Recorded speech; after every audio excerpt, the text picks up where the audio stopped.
With this, the other party should have gone to find a new home by now. Xiang Beifei wanted to see who would dare to secretly install surveillance right under his nose. Having said that, Xiaohei proceeded to shield the camera again. The grandfather and grandson packed up their belongings together at night, and there really were quite a few things in their own home. We need to call for a truck. There's no elevator. We'll carry them downstairs together later. Xiang Qingde pondered on how to move house in the most convenient way. I can handle the stuff myself. Grandpa doesn't need to worry. Just rest on the side, Xiang Beifei said. How can that be? How can you move so much stuff by yourself? Grandpa can still do some work and help you carry it. Xiang Qingde worried that his grandson would be overburdened. After all, moving house is a physically demanding task. Xiang Beifei couldn't help but smile wryly. Grandpa, why do I always feel like you forget that I'm a martial artist? So what if you're a martial artist? Many martial artists also have to hire people when they move, Xiang Qingde remarked. Xiang Beifei stomped his foot again, and all the packed boxes floated up, hovering in midair, lighter than a feather. He lightened the weight of the objects and then used spiritual power to lift them all up. Xiang Qingde watched in amazement. I didn't know you had this ability. Xiang Beifei also realized that he rarely talked about his abilities with his grandfather. He smiled, put everything down, and then glanced at the camera on the ceiling before saying, Rest assured, I'll handle everything from now on. Grandpa just needs to rest. Xiang Qingde was momentarily stunned, looking at Xiang Beifei in a daze.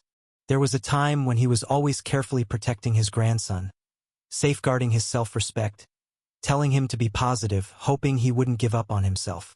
But ever since he became a system awakener, his grandson has changed, becoming diligent and cheerful. Now, as a martial artist at the Meridian opening stage, he possesses the ability to protect himself. Xiang Qingde took a long while to snap back to reality, then broke into a smile. The awakening system really is a good thing. He suddenly felt old, needing protection from his grandson. But that was fine. Seeing his grandson so sensible made him happy. Moving was not a difficult task. Ordinary N-level awakeners, if they didn't have the corresponding space-type systems, would need to hire a moving company, rent a vehicle, and incur some expenses. Xiang Beifei didn't need to. Xiaohei could simply blow bubbles to handle it. Xiaofei is a big star now. We all will rely on you in the future, Kong Daming joked. Isn't being a star very tiring? I hear you have to shoot all sorts of films every day, Lu Jiwei asked curiously. That won't do. Xiaofei needs to cultivate, Lu Hong said seriously. Unconsciously, he had started referring to Beifei as Xiaofei, and in his mind, Xiang Beifei was still a martial artist who should prioritize cultivation. Chun Xiuqin walked in from outside and said with a laugh, Not to hide it from you. These past few days I've received calls from so many talent agencies. They know I'm acquainted with Xiaofei and have been inquiring about commercial activities, offering a lot of money to see if Xiaofei would be willing to sign with their companies. So what did you say? Kong Daming asked. Of course, I said we'd consider it. How could I make a decision on this matter? It's still up to Xiaofei to decide. Chun Xiuqin laughed. She neither agreed to them nor completely refused, keeping options open for Xiang Beifei. Xiang Beifei pondered for a moment and then said, I really do need to cultivate, and I don't have time for shooting movies or advertisements. But when I have time, I can set up a column to teach everyone how to kill desolate beasts, so they don't panic when they encounter such situations. He needed to use this identity to properly guide everyone. Lu Hong's eyes lit up, and he nodded. Right. Many civilians, living in inland cities, have a shallow concept of desolate beasts and lack crisis awareness. Your idea is good. To powerful desolate beasts, martial artists are accustomed, but for common folk, such encounters are rare. As a martial artist, it is natural for Xiang Beifei to do promotional activities for martial artists. That's great. I'll help you advertise. As a celebrity, you need to specialize in a direction. Since you're a martial artist, you should do it the martial artist's way. Being half involved in the entertainment industry, Chun Xiuqin understood marketing very well. As a self-proclaimed #1 fan mom of Xiang Beifei, She was more than willing to help him. The matter was settled just like that. Xiang Beifei didn't need to do anything special. Just shoot a few videos next semester when he was doing missions in the Outer Wilds. It was a simple task. But then again, does she really think she can just do as she pleases with my reputation? The last person who wanted to use Xiang Beifei's fame to make money had already been dealt with by him. This time, thinking of making him the scapegoat without consulting him is clearly an intentional move to push him into the limelight. The Alliance wanted to expose such a genius to the public for a very obvious reason. The main reason is that Xiang Beifei was brought up by Elder Luo. Elder Luo does not have a good relationship with the Alliance, and they even dread him because they can't control such an SR-level awakener who does not follow the Alliance's orders. They worry that Elder Luo is building his own forces within Liangzhou University. The emergence of a genius like Xiang Beifei posed an even greater threat to them. That's why they want to act against Xiang Beifei. Once exposed, normal people have a hard time keeping a low profile and attract attention wherever they go. By exposing Xiang Beifei like this, they are essentially forcing him to stand with the Alliance, under the watchful eyes of the entire Juzhou, which means Xiang Beifei would hardly be able to act against the Alliance in secret. His every move is under their surveillance. In the end, Xiang Beifei would have to cooperate with whatever the Alliance plans. From the Alliance's perspective, Xiang Beifei could become a pawn to counteract Elder Luo, using a special method to isolate Elder Luo, monitor him, and weaken his influence. But does Mu Yiqing really think I'll just comply obediently and act according to her wishes? Becoming a benchmark for N-level awakeners means the initiative is in my hands now. Xiang Beifei. His name, was it the way out of the withered forest? A coincidence? Or? Xiang Beifei felt very surreal. His father, who had been missing for so long and whom he had never met, had named him at a time when he was still an infant. How could he be so sure that he would encounter Yu Meng? Did he just casually decide his son's name on a whim? Can you take naming a bit more seriously? This SSR-level system awakener has the ability to set rules. Anyone or anything that follows the rules around her increases her rule value, and acting according to the rules she set also boosts her rule value.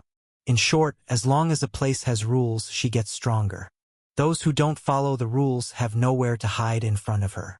Xiang Beifei looked at Mu Yiqing's system log, which listed a bunch of matters she dealt with regarding rules, one of which read, "You have created the Juzhou regulations for SR Talent Usage Plan, which was approved by Zhu Yiji, head of the Alliance Planning Department, becoming an official rule.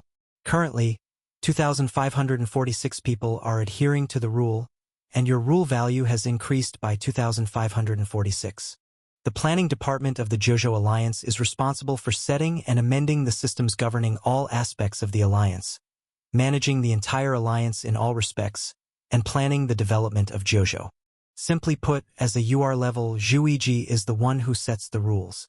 Xiang Beifei only now realized Zhu Yiji's position within the Alliance. The rule setter, leading the charge in breaking the rules, pulling his own grandson out of prison. That truly is astonishing. It seems that Mu Yiqing is also one of Zhu Yiji's people. It's just unclear whether she was involved in the affair of Zhu Xinjue, who was supposed to be sentenced to death, getting a new identity to be reborn and leave the prison. But, don't worry, doctor. I can handle it. Xiang Beifei directly pulled the trigger of the lava gun, and the scorching lava immediately gushed out from the barrel, forming a sharp pillar of fire under his control that merged into the broken stump of Wang Chengli's arm. More and more ice chips were appearing from where the cold air was exiting on Wang Chengli's shoulder, and his entire body resembled an ice sculpture continuously crumbling, while the freezing cold spread slowly. When the pillar of fire attacked, the cold air at the wound immediately followed the fire upwards, attempting to freeze the pillar of fire just like it had attacked Zhao Ruizhong before. "Be careful," Zhao Ruizhong immediately warned, ready to lend a hand to prevent Xiang Beifei from getting into trouble. But he soon paused in surprise, because this time, the cold air hadn't frozen the magma. Instead, an unusual aura emitted from the magma quickly subdued the unstoppable cold air. Unlike the magma Zhao Ruizhong had used before, the magma controlled by Xiang Beifei was incredibly dense, pressing down the cold air and forcing it to retreat continuously. Shortly after, The cold air retracted back into the icy wound, and then the ice crystals at the wound also began to dissipate as the fiery aura surged into Wang Chengli's body. Hiss! Wang Chengli's body emitted steam as if the cold within him began to be pushed out, and the cold air that had left everyone helpless was evaporated by the fiery column controlled by Xiang Beifei. It actually worked? Lin Long was genuinely surprised. Not just him. Other unrestrained observers also watched in astonishment at Wang Qingli and then turned towards Xiang Beifei, all faces filled with disbelief. It was clear to them that freeze like what happened to Wang Qingli was not the first time, but whenever someone was frozen like this, they were nearly beyond saving, waiting to shatter into pieces of ice. However, Xiang Beifei had actually managed to save him. How did you do it? Lin Long's expression became more severe, because this cold air was no ordinary cold air. It was something that had troubled them for a long time. Era hyperspace constant. Xiang Beifei shrugged. Lin Long blinked in surprise. Again, this era hyperspace constant. This ability is actually that powerful? Lin Long said. As long as there are two completely different forces, I can coordinate the era units between them. Controlling the era units not only balances the two forces, but can also make one of the forces stronger, thus suppressing the other. Xiang Beifei explained seriously once again. Actually, it wasn't that complicated. He still relied on return to the original state. The cold air was indeed powerful, but it was directly reverted by return to the original state. So there was no need to use magma. He could have handled this eerie toxin regardless. However, even after the toxin had dissipated, Wang Qingli still hadn't awakened and remained in a coma. Xiang Beifei walked over and closely observed him, noticing that the man's heart was also in chaos, probably disturbed by the cold air, causing an issue with the heart's beast pill. His fingers came together, flashing a sharp spiritual power, slicing open the heart to reveal a white beast pill lying there, slightly trembling. Xiang Beifei feigned surprise and asked, "Why does he also have unknown number 2 in his heart?" Zhao Ruizhong came over to look, and his expression also grew solemn. Looking up, he questioned Lin Long. "This isn't unknown number 2. This is unknown number 3. How did you use unknown number 3 in a human body? Don't you know this is a beast pill?" Lin Long's face showed fluctuating expressions. Usually, he only let Zhao Ruizhong research this beast pill to see if they could make a breakthrough, but he hadn't told Zhao Ruizhong about the human experiments with the beast pill, which were supposed to be very confidential, and he hadn't involved Zhao Ruizhong in them. Lin Long immediately found an excuse. He was severely injured in an extraterritorial wilderness and was close to death at that time. We couldn't save him, so we tried the beast pill, and unexpectedly, it brought him back to life, and later the beast pill wasn't removed. He paused for a moment and then added, "We are currently developing the possibility of using this kind of beast pill to save people. It has powerful healing abilities and can revive someone from the brink of death. If we can eliminate the impact of the beast pill, it's like giving those martial artists who battle desolate beasts an extra life." Zhao Ruizhong was just a researcher in the company, responsible for studying and improving the beast pills, but in reality many unrestrained had these beast pills implanted in them. They had considered turning Zhao Ruizhong into an unrestrained, but his purpose in doing research was always clear: to strengthen desolate beasts for assisting pioneers and guardians in battle. He didn't want to get involved with the unrestrained. Thus, Lin Long could only let Zhao Ruizhong research in his own way. Once there was progress, he could take all of Zhao Ruizhong's research results here for others to take over the experiments and improve the beast pill. Zhao Ruizhong frowned, not quite approving of this method. Experimenting with beast pills on desolate beasts was understandable, but implanting a beast pill into a person's body, to him, seemed like a desolate beast dressed in human skin. A beast pill was the essence of a desolate beast and even included various eerie powers of the desolate beast. Whether human thoughts would be influenced by the desolate beast, or if they would lose control and be assimilated by the desolate beast, had not been verified, and the risk was tremendous. Lin Long said to Xiang Beifei, "Regardless, saving him is urgent. Zhang Xian, the beast pill in Wang Qingli's heart is clearly problematic. Do you have a way to neutralize that repelling force?" I'll give it a try. Xiang Beifei pulled out a piece of formation jade, which had already been inscribed with many patterns he had prepared beforehand. He had prepared a whole lot. After all, he was the man tasked with mass-producing Era's hyperspace hearts for the unrestrained. How could he do it without these formation jades by his side?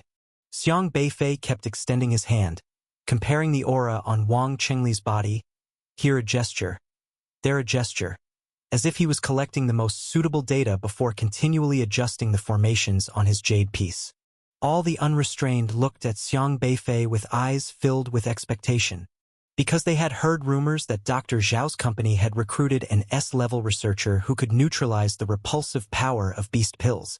Behind every unrestrained whose strength had surged dramatically, there was an amount of pain unknown to ordinary people, the feeling of obstruction caused by heart expansion, which could be intensely uncomfortable. So having heard of such a person, they had been waiting eagerly for higher-ups to send him to resolve this disadvantage. Now, seeing Zhao Ruizhong, they understood that the young man before them was the legendary talent who could eliminate the flaws in their hearts. Look at this sharp detection method. Look at this skilled approach. One can tell he's a researcher with extremely high professional integrity. This thought surfaced in the minds of the unrestrained. However, Xiang Beifei himself didn't know what he was measuring. He didn't really have that many ideas, for he had long understood the investigation of this unknown beast pill, and knew clearly how to overcome its disadvantages without the need for such flashy maneuvers. However, he still had to put on an act.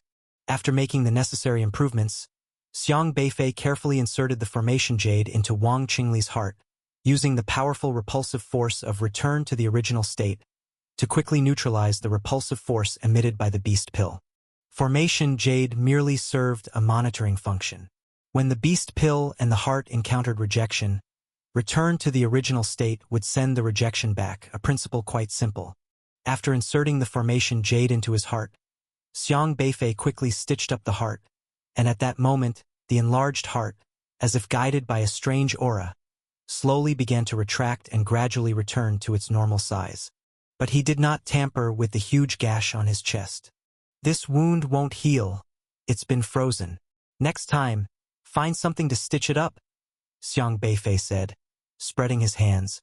Actually, he could have used return to the original state to heal it. But he was too lazy to make the effort. After all, he was there to promote his heart formation jades, not to help the unrestrained heal wounds. Dealing with the heart was enough.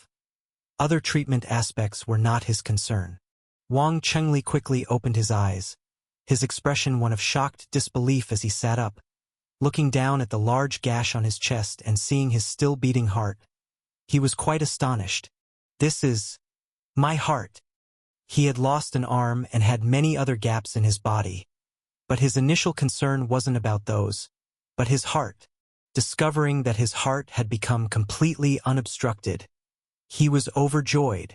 How do you feel? Lin Long asked. Incredible. This sensation. I've never felt so at ease even when getting a new heart. Great.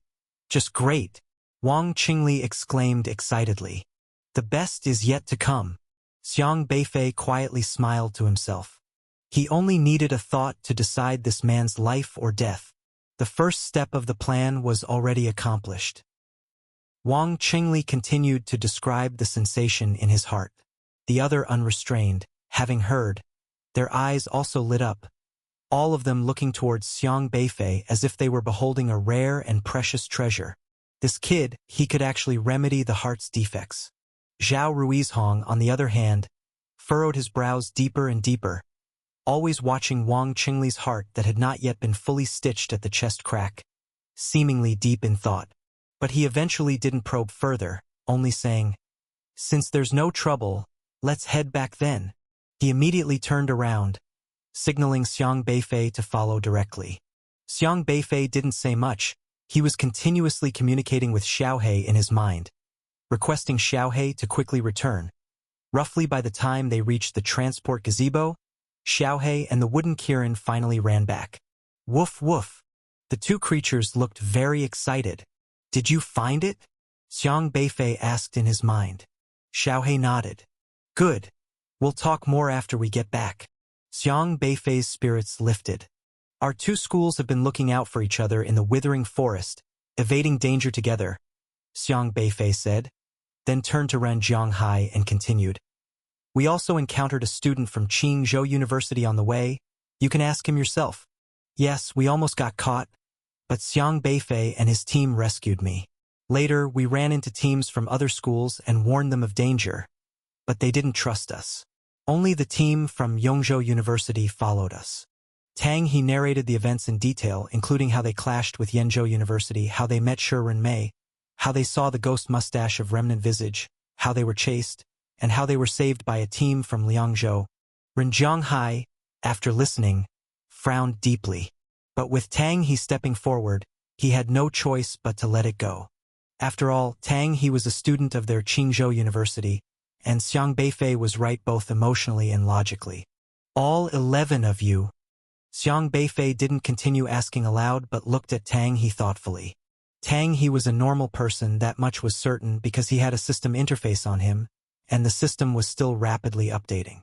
His Pajun Eye system was a type of reconnaissance system that could also swiftly identify opponents' weaknesses and exploit them to defeat the opponent. The real-time logs in his system were all displaying normally, which couldn't escape Xiang Beifei's keen eyes. However, what puzzled Xiang Beifei was, this guy, for some reason, seemed to faintly carry a whiff of the ghost mustache of Remnant Visage. Was it because he had encountered an attack by the ghost mustache of Remnant Visage that some of its aura remained on him? As these few people showed up, the atmosphere suddenly turned wrong. Chun Baiwen, Yu Hongba, Zhu Xinjue. It was the team from Yenzhou University. Unexpectedly, they also appeared here. Zhu Xinjue caught sight of Xiang Beifei in the crowd, and his heart skipped a beat. Then, resentment flashed in his eyes, but he quickly concealed the emotion. Because their alliance with Qingzhou University had already broken down, they had no way to join forces to deal with Xiang Beifei. When Yu Hongba and Chun Baiwen saw Xiang Beifei, they were also slightly taken aback. The two couldn't help but exchange glances.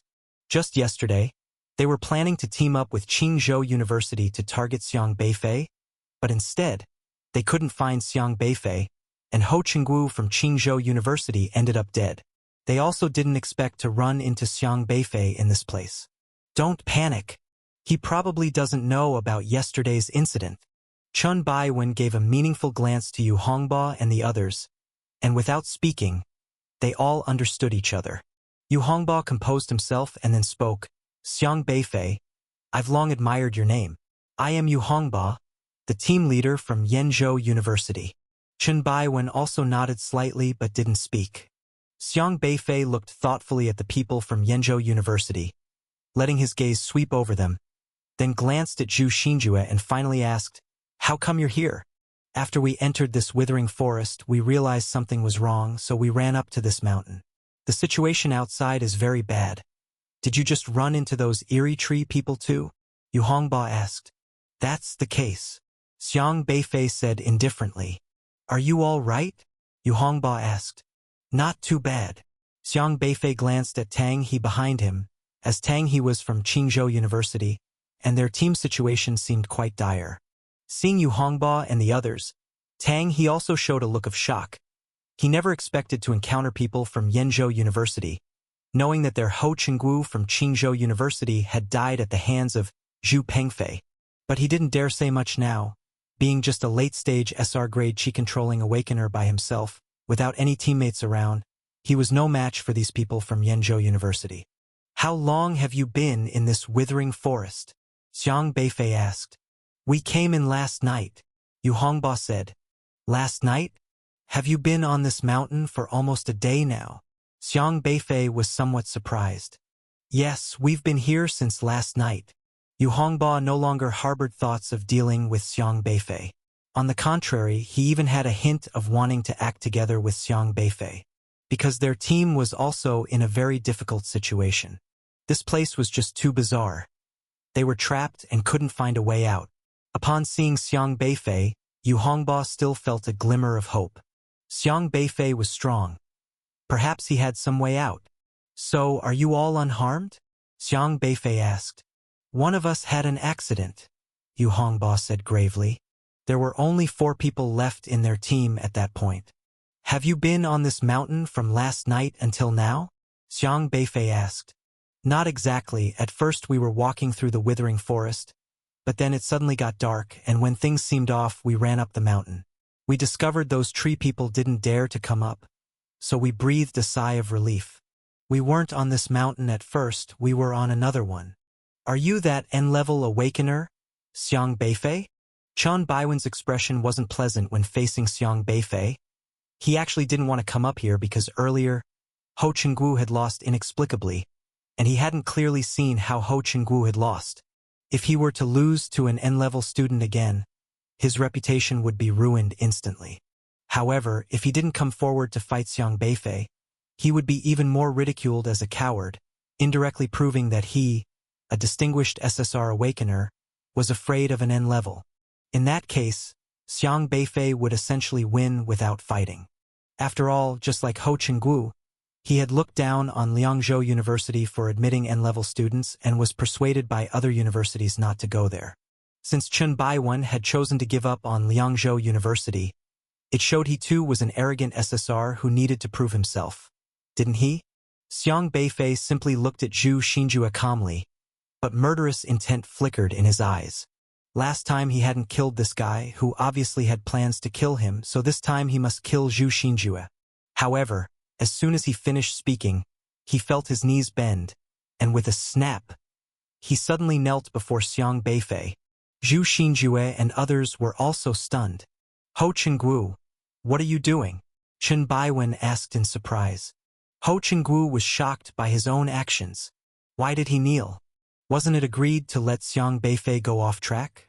Why was it him who ended up kneeling instead? Ho Chengwu's face turned crimson with rage, and he angrily tried to stand up but found he simply couldn't. But just then, Ho Chengwu caught a glimpse of Xiang Beifei's figure and immediately shouted, "There he is!" This time everyone saw clearly. Xiang Beifei was a real person.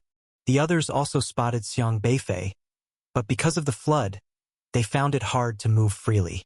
Yu Hongba, watch these SRs for us. The few of us will handle him, Ho Chenggu yelled. Okay. Yu Hongba must take care of his subordinates. Otherwise, the SRs would be directly overwhelmed by the flood. A glint of ruthlessness appeared in Zhu Xinjue's eyes as a huge glass orb materialized in his hand, shimmering and transforming into an ethereal light that engulfed the void. Let's see where you can go now, Zhu Xinjue sneered. This glass orb was a UR-level space system item that could cause any kind of spatial transportation device to fail. Since everyone had a forfeit talisman, Zhu Xinjue worried Xiang Beifei might escape. Soon Ho Chenggu, Zhu Xinjue, Chen Baiwen, and He Qiutong had completely surrounded Xiang Beifei. Their powerful aura was no weaker than the flood, and they stared intently at Xiang Beifei. Xiang Beifei, although I know you are strong, now that there are 4 of us, I still urge you to forfeit, He Qiutong said.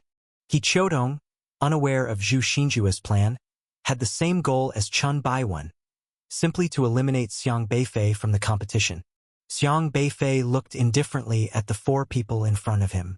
4 easier to deal with than 5. Yes, we don't want to hurt you. Just exit graciously to avoid trouble, Chen Baiwen said gravely. However, Ho Chenggu and Zhu Xinjue were filled with endless murderous intent. What are we waiting for? If you want him out, we need to take him down, Ho Chenggu shouted. This time he faced Xiang Beifei with more confidence. Even though he had inexplicably lost during the last match on the platform, with 4 against 1, he saw Xiang Beifei as a dead man. Ho Chenggu gritted his teeth and said, "Today, you will pay the price." That day, as an SSR, he had been stuffed into a trash can, losing all face. Today he must kill Xiang Beifei. 3 against 2. Not too bad, Xiang Beifei remarked. 3 against 2? Zhu Xinjue sneered. Have we scared you, silly? Can't you even tell how many of us there are? There are 4 of us now, beating up just you. President Ren is so esteemed and respected, he said himself. Names aren't important. Strength is what matters. A senior who can say such words must have a broad mind. How could he bother about little things like names with me? You, as President Ren's proud student, why is your philosophy in handling things not consistent with his? Xiang Beifei looked at Ho Qingguo with confusion and added, haven't you even learned the basics from him? His words were watertight, first sarcastically hitting at Ren Zhonghai, then quickly elevating Ren Zhonghai to a high status, making it hard for Ren Zhonghai to lash out over Xiang Beifei teasing about names, and immediately and subtly taking a dig at Ho Qingguo. You! Ho Qingguo was so infuriated by Xiang Beifei that his face turned red with rage. In midair, Li Zimu stood there, looking down at the people below in surprise, and said, they actually can't tell.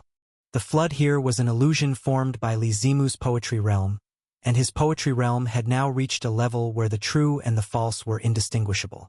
However, Ho Qingguo and Chen Baiwen, being SSR one level higher in the system and more advanced in cultivation, shouldn't be this embarrassed. Of course they can't tell. Not a single one of them is a spiritual type system awakener, Xiang Beifei said. Xiang Beifei's spiritual power was attached to the illusion created by Li Zimu. Therefore, even though Li Zimu only had late Qi-controlling stage cultivation, his created flood packed the power of the meridian opening stage. As for system-level suppression with Xiang Beifei present, the so-called superiority of the SSR system was just for show. He had specifically sought Li Zimu's help to trap this group of people. But after walking a while, a fork in the road suddenly appeared ahead. Xiang Beifei reappeared at the fork, but then disappeared again on this new path. Which way should we go? Ho Qingguo asked Chen Baiwen anxiously. I don't know, no traces. Chen Baiwen shook his head. Forget it, let's split into two groups, it'll be faster, Zhu Xinjue said. Splitting into two groups means spreading our strength thin. If we encounter Xiang Beifei, do you really think you'll have a chance against him? Chen Baiwen asked. Xiang Beifei is clearly being chased by that desolate beast. If we encounter him, why wouldn't we have a chance? Zhu Xinjue argued. After a short discussion, they decided to split up, but all agreed to signal the others if they encountered Xiang Beifei. If they couldn't find each other after half an hour, they would regroup here. To ensure mutual trust, they decided to mix the members of both groups. Zhu Xinjue went with Yu Hongba and He Qiutong, while Chen Baiwen went with Ho Qingguo. Ho Qingguo and Chen Baiwen, leading 3 SRs, took the left path. Chen Baiwen seemed preoccupied, but Ho Qingguo still warned, don't forget our agreement. Xiang Beifei began to understand and said, digesting memory? A desolate beast could sometimes gain the memories of another it ate, meaning whatever the eaten beast had seen and heard would be digested by the other. If the green caterpillar had been killed by Long Guoqing, that meant it had encountered Xiang Beifei and the others. Even if the caterpillar couldn't understand human language, images and scenes would still remain in its mind. Then what exactly had they said when they encountered the caterpillar, and had the caterpillar remembered it? Eating the brains of other desolate beasts to supplement its own shortcomings and expand its knowledge meant that the more it ate, the higher the intelligence these kinds of beasts would have. Desolate beasts that were strong but simple-minded weren't scary, but those with high intelligence were truly terrifying. At the moment, it was unknown what sort of impression the green caterpillar that had been squashed by Long Guoqing had retained about them. Li Zimu's stone hut had many separate units. Everyone was occupying a unit each without beds and blankets. Although primitive, it wasn't much of a concern in the wild outer territories. When Xiang Beifei returned to his shift, Long Guoqing was standing with his arms crossed in front of him, leaning against the door, and asked, "Can I ask you a question?" "What is it?" Xiang Beifei said. "You're not an N-level awakener, are you? You're at least SR, right? Is that important to you?" "It would make me feel a bit better," Long Guoqing reluctantly said. Familiar golden patterns. These golden patterns were from his own magic bricks. Xiang Beifei immediately took out 2 magic bricks. Era had been happily lying beside the sofa, watching videos and licking an ice cream. But when it saw Xiang Beifei pull out the bricks, with a howl, it reflexively jumped into the air and hit the ceiling, cracking it. "I'm not messing with you. What's with the overreaction?" Xiang Beifei said irritably. Howl! Howl! Era glared with indignation. Xiaohe stood by the side, grinning, mocking Era for being a coward. Xiang Beifei couldn't be bothered with the wooden Kirin and instead carefully compared the patterns in the video, gently touching the two magic bricks together. Boom! When the magic bricks collided with each other, a series of golden patterns immediately appeared on them, composed of intersecting lines. Some were like curved half-circles, while others were very straight, like parallel lines. But these patterns were incomplete. Most of them broke off at the edges of the bricks, as if more patterns were needed to complete the picture. However, these patterns were nearly identical to those patterns Xiaohe had seen. Xiang Beifei compared for a long time, trying to see if he could connect the brick patterns with the other patterns, but couldn't find a connection point. Woof, woof, woof. At this moment, Xiaohe paused the video, zoomed in quickly, and enlarged the grooves on the ground. At the center of that groove was a rectangular slot. Xiaohe took the brick, held it vertically, and gestured. Xiang Beifei understood. His magic brick could fit into that slot. According to what Xiaohe described, the size of the slot matched his magic brick perfectly. Tick! At that moment, after the man spilled the last drop of blood, he started to walk back, leaving the cave. Xiaohe had planned to stay and investigate, but considering it couldn't leave without the man and the magic bricks were with Xiang Beifei, it had no choice but to jump onto the man's bucket and leave the cave with him again. Woof! Woof, woof! Xiaohe danced around with a serious face, gesturing. It indicated that Xiang Beifei couldn't feel that aura just from the video, but the atmosphere in the cave was very strange. Being there, it felt extremely oppressive and powerful, indescribably weird, as if some monster was whispering. The whisper of a monster? Is something sealed below? Xiang Beifei exclaimed in surprise. Xiang Beifei watched the video back and forth, comparing the entire cave's patterns, pondering the origin of the magic bricks. He still didn't understand what the deal was with the magic bricks. One brick came from his grandfather, and the other was sealed in the bull constellation. When used separately to hit someone, aside from causing a bump, they seemed to have no ability. But when combined, they had the power to immobilize someone. To say nothing of the complaining Era by his side, which had been hit by the magic bricks many times. Now it howls whenever it sees a brick on the roadside. It seems I really need to take a look at that cave sometime. But he also knew how difficult it would be to infiltrate the core base of Unrestrained. After all, he still didn't know the exact location of Ziho. Xiang Beifei put away the magic bricks and looked at the video Xiaohe had recorded. After leaving the cave, Xiaohe realized that Era was missing and started looking everywhere for it. At that time, the ground began to tremble, and the video became unstable. The shaking was intense and spread far and wide. Suddenly, a bunch of people appeared on the cliffs on either side of the canyon, and all of them were from Unrestrained. Like worker bees disturbed from a wasp's nest, they collectively leaped into the air, looking uncertainly in one direction. The mountain is acting up again. Everyone, quickly evacuate the base. Be careful. Watch the ground and surroundings. Don't let the cold air invade. Someone shouted urgently from the sky, apparently warning their companions.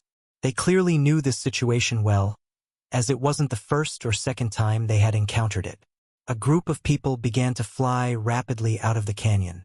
That direction was toward the Desolate Beast area. Woof, woof, woof. Xiaohe pointed at the other side of the canyon, the obvious source of the shaking, which was opposite the direction the Unrestrained were evacuating. It wanted to check out the source of the vibrations, but just then, a scream emanated from the crowd, and Xiang Beifei saw a familiar figure. Wang Qingli. Wang Qingli had been evacuating with the others, flying in midair not too far from the others. However, at that moment, the space next to him seemed to rip open, and a gust of cold air shot out from the crack, instantly enveloping his right arm. His face changed immediately, then his whole body started to convulse, and he fell straight from the sky. Quick! Quick! Use the black rope to get him out, but be careful not to touch him. Someone was shouting as they flew toward Wang Qingli, quickly surrounding him. Soon after, a segment of black cord was flung toward him, its material unknown, but it carried an aura of frostiness. The black cord wrapped around Wang Qingli, pulling and dragging him away. The specifics of what happened next remain unknown, as Xiaohe was too far away and the video didn't capture it clearly. It didn't concern itself with this person, instead running swiftly ahead. While everyone else ran towards the back end of the canyon, it went in the opposite direction. When it emerged from the canyon, it quickly saw a towering mountain piercing the clouds. It was a snow mountain. The snow mountain was some distance away, and at its foothills were a series of sharp ice spires rising from the ground. These spires were both sharp and tall, resembling slender peaks. The tallest even reached hundreds of meters, while the shorter ones stood at least 10 or so meters tall. From afar, the grand snow mountain appeared to be surrounded by a dense thicket of thorns, a magnificent sight to behold. Woof, woof, woof. Xiaohe turned its head and gestured to Xiang Beifei. This towering snow mountain stood there, with its surroundings a vast expanse of pallid whiteness, uninhabited by humans. However, Xiaohe indicated that the snow mountain was protected by powerful forbidances from all directions, including both a system and spiritual power. Could this be Ziho? Xiang Beifei looked at the snow mountain with a hint of amazement. Not being there in person, he could not sense the aura of the snow mountain, but from the video the mountain seemed majestic and imposing, and the source of the disturbance that shook the entire desolate beast battlefield came from this snow mountain. Xiang Beifei wanted to keep watching, but he found that the footage that followed was just Xiaohe running back in a mad dash. It was when he called Xiaohe to prepare for departure, and Xiaohe showed no sign of stalling. The wooden Kirin also emerged from nowhere, running back alongside Xiaohe. Ziho and the mountain cave, what exactly is going on?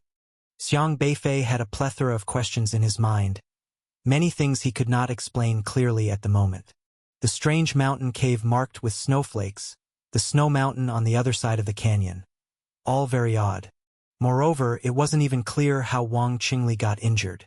It seemed as if he was just the unlucky one chosen, suddenly swept up by the frostiness emanating from the space itself, nearly losing his life. The most important thing was, if this place was so dangerous, why would the unrestrained gather there? Couldn't they just find a place to live further away? Did it have to be in the canyon? Xiang Beifei pondered these issues, yet he wasn't in a hurry. Having found some clues, he decided to investigate them one by one, slowly. Next, the unrestrained would surely ask him to help mass-produce formation jades, and he would eventually get his chance. It's a pity I didn't get more video footage, Xiang Beifei said with some regret. Ahoo! The wooden Kirin flew down from the ceiling, scampered to the sofa across, and distanced itself from the brick in Xiang Beifei's hand. Then it barked at him a couple of times. Eh? Did you also get some video footage? Xiang Beifei exclaimed in surprise. With a smug lift of its head, Era tapped the glasses on its tail, indicating that it wasn't just good for making trouble. It could get things done, too. Xiang Beifei took the glasses from it and played the video within. His eye twitched momentarily. This silly creature, rather than wearing the glasses on its face, had placed them on its tail, meaning the entire video was shot looking backward. Originally following Xiaohe forward, Era saw Xiaohe enter a cave and, not wanting to be left out, it hurried off to the other side of the canyon and into a large cave.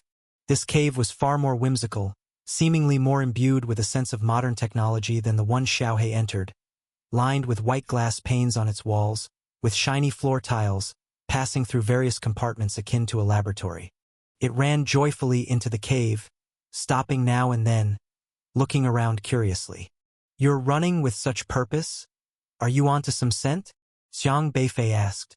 As the fool had filmed the tail end of itself, it remained unclear what it planned to do or where it was heading. The wooden Kirin wagged its tail, letting out a smug laugh. It had caught the scent of a beast pill. I knew it, Xiang Beifei said resignedly, thinking to himself that next time he should attach a bell camera to its collar to save it from its own whims, preventing it from wearing the camera back to front like this. But at that moment, it stopped running, and fortuitously the tail turned around. Although still tilted, it managed to capture the side view of a laboratory. The strangest part was that the laboratory contained rows of lying people. These individuals were covered in blood, with various types of wounds on their bodies. Upon closer inspection, they appeared to have been inflicted by desolate beasts, and many were clinging to life by a thread. Xiang Beifei assessed the system interface of these people and discovered they were all S-rank awakeners. And some, by their attire, were clearly wearing the clothing of explorers from the Alliance. These were all explorers. So, when is Uncle Kong planning to open the restaurant? Xiang Beifei inquired. The appearance of the one-armed crab, a desolate beast, still hadn't been fully investigated, and a person Xiang Beifei currently suspected had yet to show up. Xiao Sheng, the SR disguised as an N-level clerk, had disappeared somewhere before the desolate beast's appearance that day. He wanted to see if Xiao Sheng would come back to work. Day after tomorrow, I guess. The staff have been asking about it too. Comes to think of it, I need to contact those employees. We've been closed for so long, Kong Daming said. Then I'll go to the wholesale market tomorrow. Our supplies have been cut off. We need to renegotiate with them, Xiang Qingda stated. Kong Daming hastily replied, No need, Uncle Xiang. You should rest. I'll go. We've been closed for so long. A bit of moving around won't hurt. I'm familiar with the place anyway. With the reopening, there's a lot to do in the restaurant, and many customers have made reservations, waiting to support our opening. You'll be busy. I can go tomorrow. Xiang Qingda waved his hand, insisting. Unable to dissuade him, Kong Daming could only agree. When Xiang Beifei got home, he made a point to talk to his grandfather in front of the living room camera, explaining his reasons for moving clearly, simply saying he could earn money now and didn't want to live there anymore. For a martial artist in the Meridian opening phase, making a living was too easy. Those surveilling their home, as long as they weren't foolish, would surely learn about Xiang Beifei's current cultivation realm after a trip to the school. No one would doubt this excuse. In doing so, the surveillors would likely move on to the new home. Xiang Beifei wanted to see who would dare install surveillance under his watch. After discussing these matters, Xiaohei then blocked the camera again. The grandfather and grandson packed up their belongings together that night, and, truth be told, they had a fair amount of possessions. We'll need to call for a vehicle, and since there's no elevator, we'll carry things down together. Xiang Qingda pondered the most convenient way to move. I can handle the belongings myself, Grandpa. Don't worry too much. You just rest, Xiang Beifei said. How can that be? You can't move all this stuff by yourself. I can still work. I'll help you carry. Xiang Qingda worried that his grandson might overexert himself. Given that moving house was strenuous work, Xiang Beifei gave a smile tinged with irony. Grandpa, why do I always feel like you've forgotten that I'm a martial artist? What does being a martial artist have to do with anything? Many martial artists still have to hire people when they move, Xiang Qingda pointed out. Xiang Beifei stomped his foot once more, and all the packed boxes began to float, hovering midair, lighter than a feather. He made the objects lighter, then lifted them all with spiritual power. Xiang Qingda looked on in amazement. I had no idea you had this ability. Xiang Beifei realized he rarely spoke of his abilities with his grandfather. He smiled, placed the objects back down, glanced at the camera on the ceiling and said, Don't worry, from now on, I'll handle everything. It's best if you rest, Grandpa. Xiang Qingda was taken aback, gazing at Xiang Beifei, lost in thought. Once upon a time, he had carefully protected his grandson, safeguarding his self-esteem, teaching him to be positive and hopeful, wishing he wouldn't give up on himself. But ever since the awakening system had been activated, his grandson seemed like a different person. Diligent, cheerful, now a martial artist in the Meridian opening phase, possessing the ability to protect himself. It took Xiang Qingda a while to snap out of it before he started smiling. The awakening system really is a blessing. Suddenly, he felt old, needing the protection of his grandson. But this was good. His grandson was so sensible, and it made him happy to look at him. Moving house wasn't tough. Ordinary N-level awakeners would need to hire a moving company and rent a vehicle if they didn't have a suitable space-related system, which would cost them a pretty penny. Xiang Beifei didn't need to. He could just let Xiaohei blow bubbles. Xiaofei is a big star now. We're all going to rely on you in the future, Kong Daming joked. Isn't being a star exhausting? I've heard you have to film all sorts of stuff every day, Lu Jiwei said curiously. That won't do. Xiaofei needs to cultivate, said Lu Hong seriously. Unconsciously, he had started calling Beifei Xiaofei, still seeing Xiang Beifei as a martial artist who should prioritize cultivation.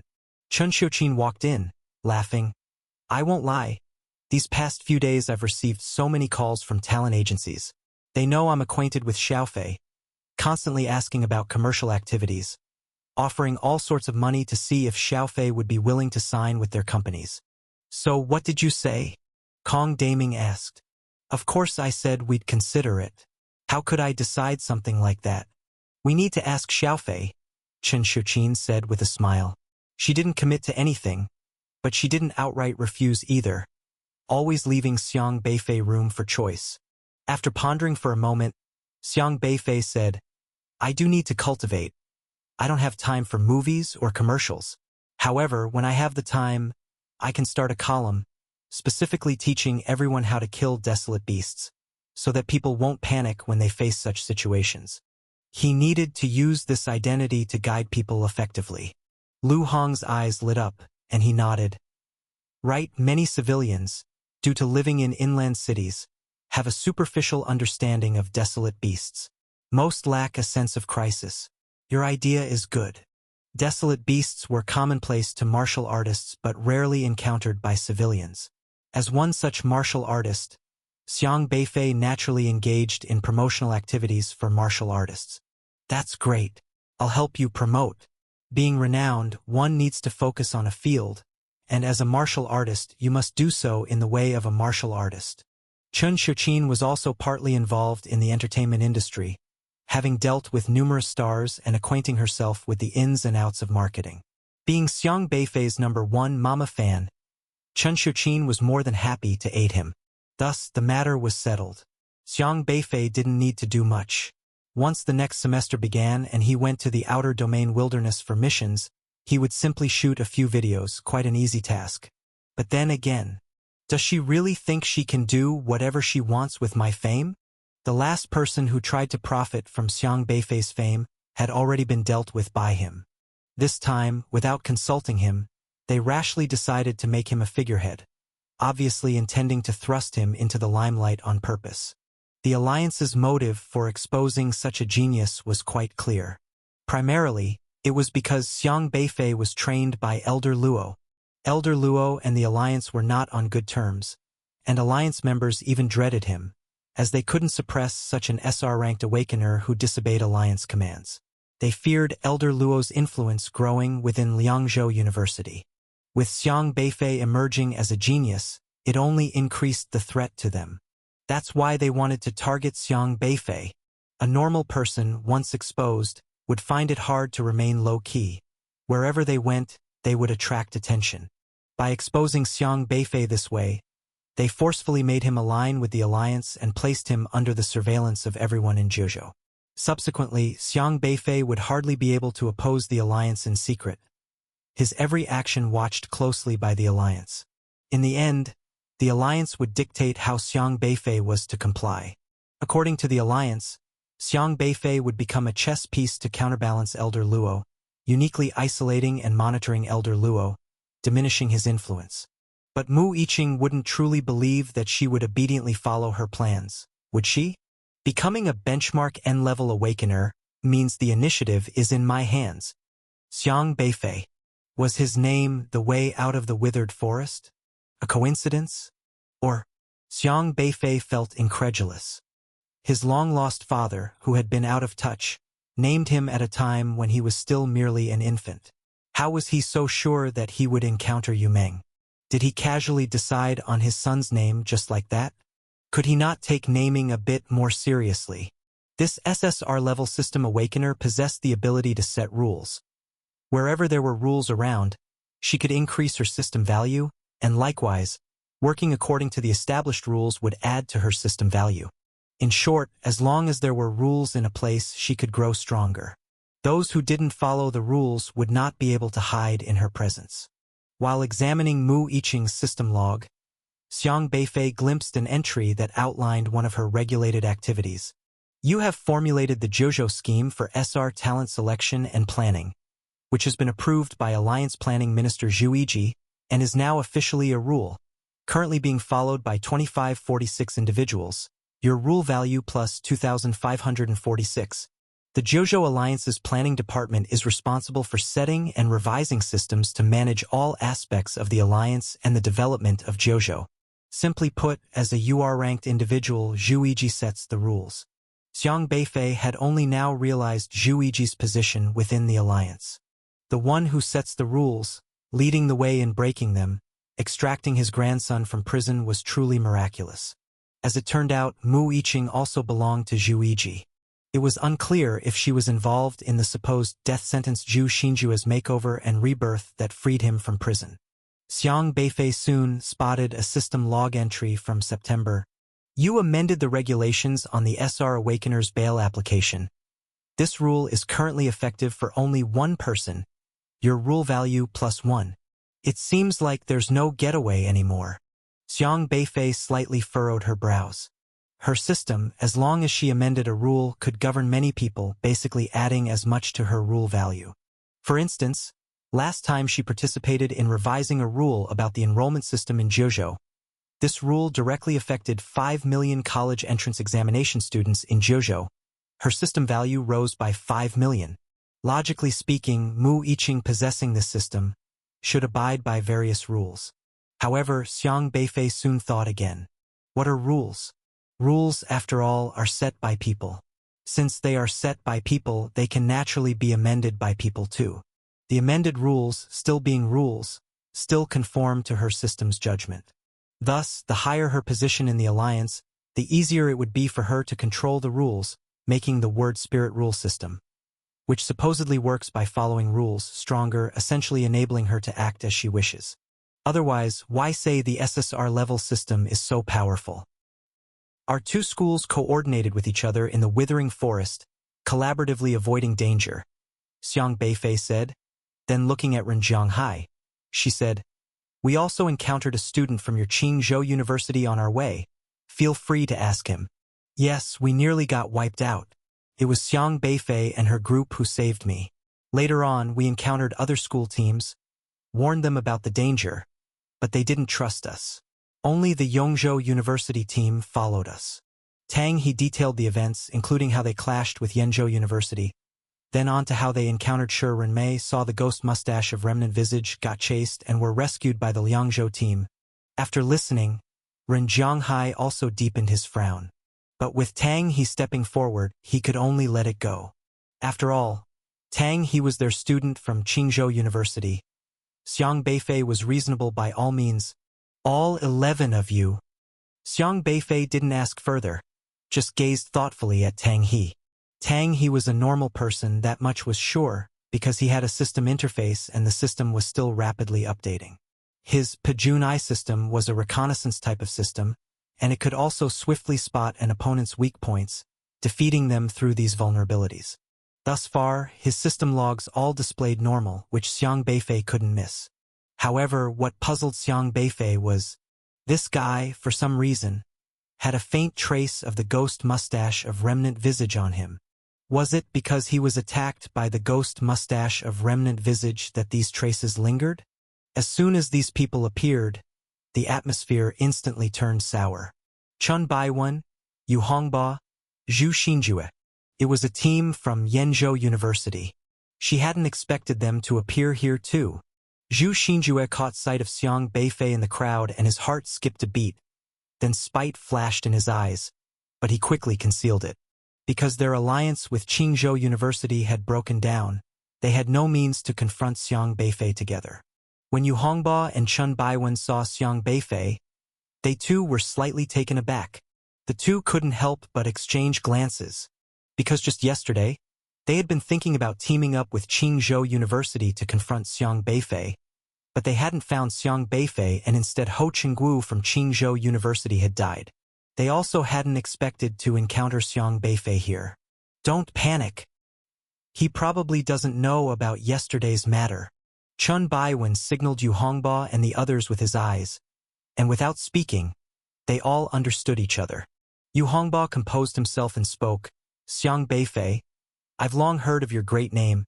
I am Yu Hongba, the captain of the Yenzhou University team. Chun Baiwen also nodded slightly but said nothing. It must be said that unrestrained organization operates with substantial principles. They secretly hunted pioneers, but all of this was clearly conducted at a core base in the territory outside the wilderness. As for their Zhuzhou base, Wufu Desolate Beast Research Company, they managed to operate it like a flawless corporation. The company adhered to all laws, never engaged in tax evasion, and strictly followed the alliance's regulations, ready to face any surprise audits.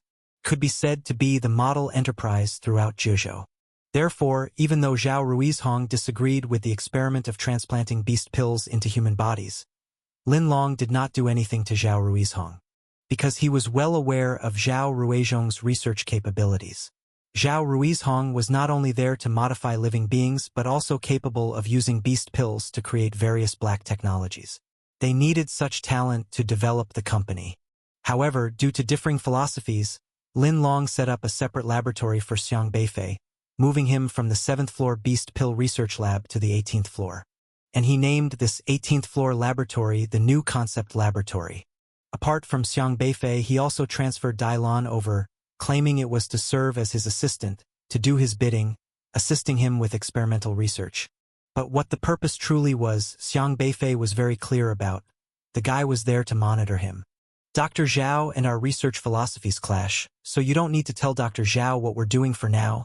Just say we're carrying out other experiments, Lin Long instructed. He had already applied UR-level secrecy measures to this matter. In his view, Comrade Zhang Xian was unlikely to leak any secrets, but he still symbolically told Xiang Beifei this. All right. Xiang Beifei nodded slightly and then looked at the several people in his office. Apart from Dai Lan and Lin Long, there were 5 other people in the office, all of whom Lin Long had originally sent over to deal with heart issues for unrestrained.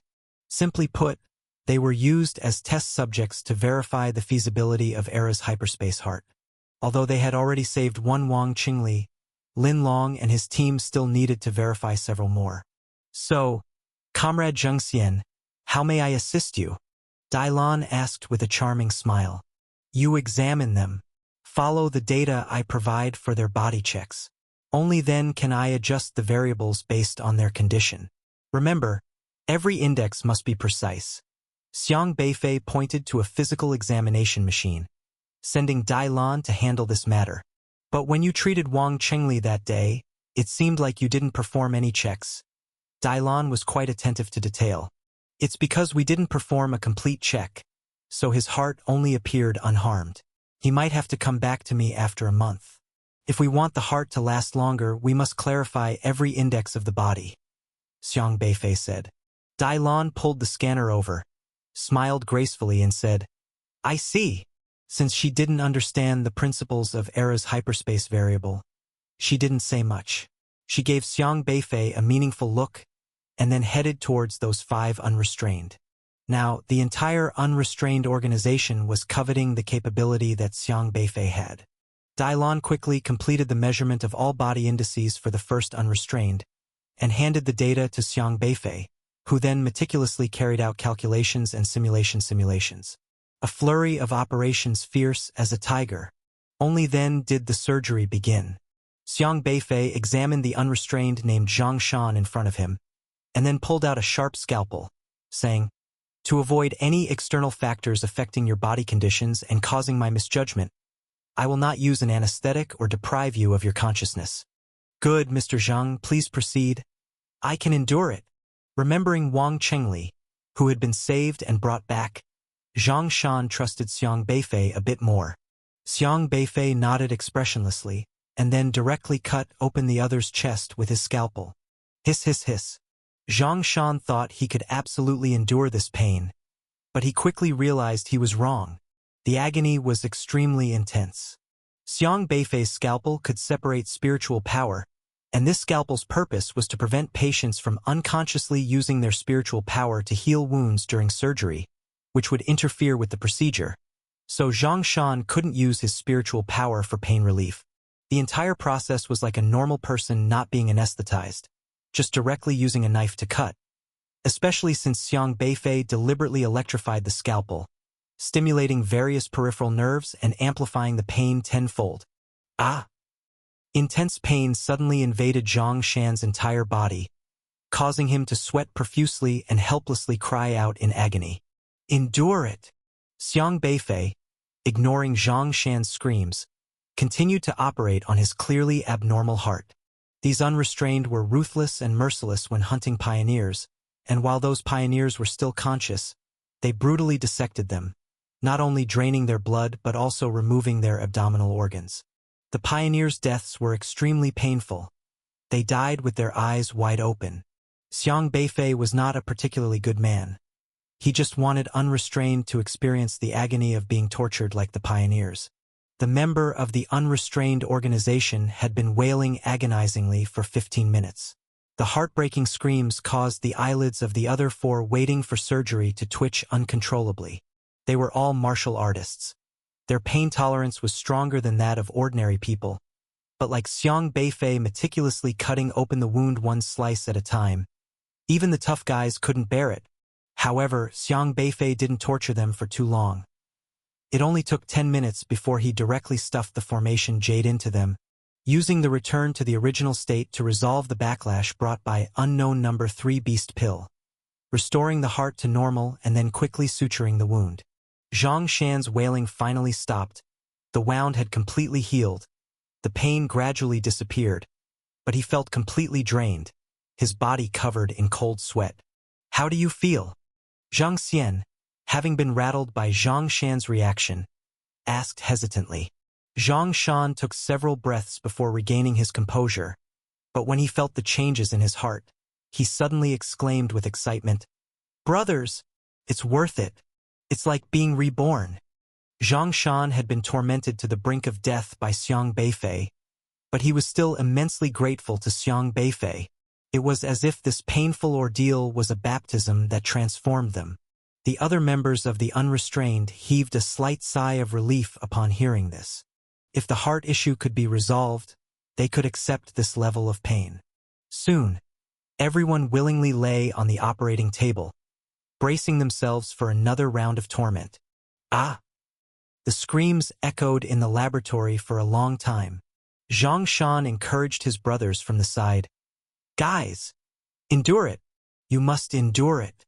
Without enduring the biting cold, how can the fragrance of plum blossoms be appreciated? You have to trust Mr. Zhang. He is doing this for our own good. Zhang Shan had unshakable faith in Xiang Beifei's abilities and even acted as Xiang Beifei's spokesperson. He had no clue that Xiang Beifei could have spared him this pain, nor did he suspect that Xiang Beifei might be deliberately torturing him. On the contrary, he was tearfully grateful to Xiang Beifei, typical of someone who not only gets traded but also helps count the money for the trader. Lin Long remained very cautious. Although Xiang Beifei openly expressed his favorable stance towards the research of transplanting beast pills into humans, Lin Long did not let Xiang Beifei conduct the research at Zihos, keeping him only at the Wufu Desolate Beast Research Company. Such caution. No wonder after many years of investigations, the Alliance still could not determine the exact location of the unrestrained. But Xiang Beifei was not in a hurry. He attended to at least 30 unrestrained in his lab daily, methodically treating their hearts, his face expressionless, his attitude serious. During the surgeries, screams were incessant, but afterward, everyone was immensely grateful to Xiang Beifei. Thus, Xiang Beifei gradually earned a peculiar title among the unrestrained, Cold-Faced King of Hell, reincarnation of Hua Tuo, which spread widely. Everyone who mentioned Mr. Zhang held him in high esteem. Xiang Beifei continued his treatments for half a month, implanting his formation jade into nearly 500 unrestrained hearts, as if setting up time bombs, just waiting to press the detonation button. Only then did he realize how terrifying an organization unrestrained was, possessing too many people with high cultivation, and these were all low-level system awakeners who had counterattacked using beast pills. Xiang Beifei did not immediately deal with these 500 unrestrained. To him, these were just minor players. The real masterminds behind the scenes had yet to be rigged with bombs, requiring patience. His targets were the truly formidable ones like Lin Long and Qin Hongyi. The fact that these individuals could reach the orifice-transforming stage meant they were the real black hands behind everything. It was useless to target the minor players without dealing with them. But clearly, Lin Long and Qin Hongyi were still observing. The higher the power, the more cautious about their lives. They remained skeptical about Xiang Beifei's era's hyperspace heart technique, so they sent their subordinates as guinea pigs first. If it was confirmed there were no side effects, they would act. Xiang Beifei was also not in a hurry, torturing the unrestrained patiently every day, then recording every piece of information about each unrestrained and having Xiaohe record all their system data. One question had bothered him for a long time. Why can some people with beast pills achieve the orifice-transforming stage, while others can only reach the God-refining stage, or even just the meridian-opening stage? Xiang Beifei was very puzzled. He had treated 500 people, most of whom had very low system levels, with N-grade and R-grade taking up the majority. Yet, some N-grade system awakeners could even reach the late stage of God-refining, while some R-grade could only be late meridian opening. Could it be that when different unrestrained are implanted with beast pills, the pills consider the physical qualities of these individuals to grant different enhancements? Xiang Beifei had not experienced the initial process of beast pill transplantation, so he could not conclude definitively. But in the third week, Xiang Beifei finally met the person he had been wanting to see. Qin Hongyi. Yi Changfeng distributed leaflets to everyone, and they all looked at the schedule with serious expressions. Yu Qixin, tell them about the current strength of each school this year, Elder Luo said. Yu Qixin glanced emotionlessly at Xiang Beifei before he began to explain. But there's a rule, a person can only participate in 2 matches at most, so when the time comes, I and the other teachers will need to analyze the situation and then decide how to allocate the order and opponents for the 5 of you, he continued. It was like Tianji's horse racing, but not quite the same. During Tianji's horse racing, there were 3 matches, allowing room for performance, but there was only 1 match between 2 schools, which was basically random. Generally, one would hope that other schools would face off against strong students from other schools first, using up their 2 chances, and when it was their turn, they could only employ weaker students. Just like Qingzhou University and Liangzhou University, Qingzhou University had 2 SSRs this year, each needing to compete in 2 matches, meaning the 2 SSRs could at most fight in 4 matches. Thus, Yi Changfeng hoped that Qingzhou University would use their 4 chances of the SSR's appearances against the other 7 schools, and by the time they faced his own team, Qingzhou University would have exhausted their slots and would only be able to send SRs, increasing his team's chances of winning. However, all the schools were elite, and the teachers in charge certainly understood this logic, so the allocation of who played when would essentially be a psychological game. Before the matches, no one could know whether the opponents would send the strong or the weak. As you must understand, our school does not have an SSR this year, which means our strength is weaker than other schools, and it will be hard for you to take advantage in individual matches, Yu Qixin said, his gaze fixed on Xiang Beifei. Apart from Qingzhou University, Yenzhou University, and Jizhou University, other schools also have only 1 SSR each, which means only 1 meridian opening stage student, so we don't have to worry too much. Thankfully, we also have student Xiang Beifei, Shi Qiao timidly added. The situation isn't that simple, Elder Luo stated. The rules for individual matches are to play 8 matches, 1 point per match, so the total score is very important. But have you considered, for other schools to aim for a higher total score, they will definitely find a way to secure this point, and whose point is almost guaranteed. Long Guocheng and the others realized, at our Liangzhou University? Now all the other 8 schools shared a common belief that Liangzhou University didn't have an SSR this year, meaning no students at the meridian opening stage. To secure an easy point, they would definitely send a meridian opening SSR to face Liangzhou University. Because if an SSR faced another school, sometimes encountering another SSR opponent, both at the meridian opening stage, there would inevitably be a loss. If it were their own loss, it wouldn't be worthwhile. But now, Other schools believe that all students from Liangzhou University are only at the later stages of Qi controlling. So sending a Meridian opening SSR to face only Qi controlling students from Liangzhou University was almost a certain victory. Everyone wants to pick an easy target to secure an initial point. Exactly. Which means our opponent in every match might be a Meridian opening SSR. Elder Luo said meaningfully. The expressions on everyone's faces turned grave. Elder Luo continued, "All right, next you five will need to discuss how to allocate players for the matches and how to break through this situation. Really? Why do they have to make a simple freshman competition so complicated?" Ma Ziqian muttered. For them, martial artists, the most straightforward way was to go forth and fight a hard battle, which was the simplest method. Because this is also a tactic. Elder Luo said, "Facing opponents of unequal strength, how to arrange your players to break through this deadlock and secure more victories is a type of command strategy. Elite university competitions are not only about martial strength but also about the ability to adapt to various situations. How to most effectively use limited manpower tests both the leading teachers and the new students. Cultivating this kind of thinking can, in future confrontations with desolate beast waves, also be applied to fighting these waves. Elite university martial arts colleges aim to cultivate pioneers and defenders, where the basic approach is combat-oriented.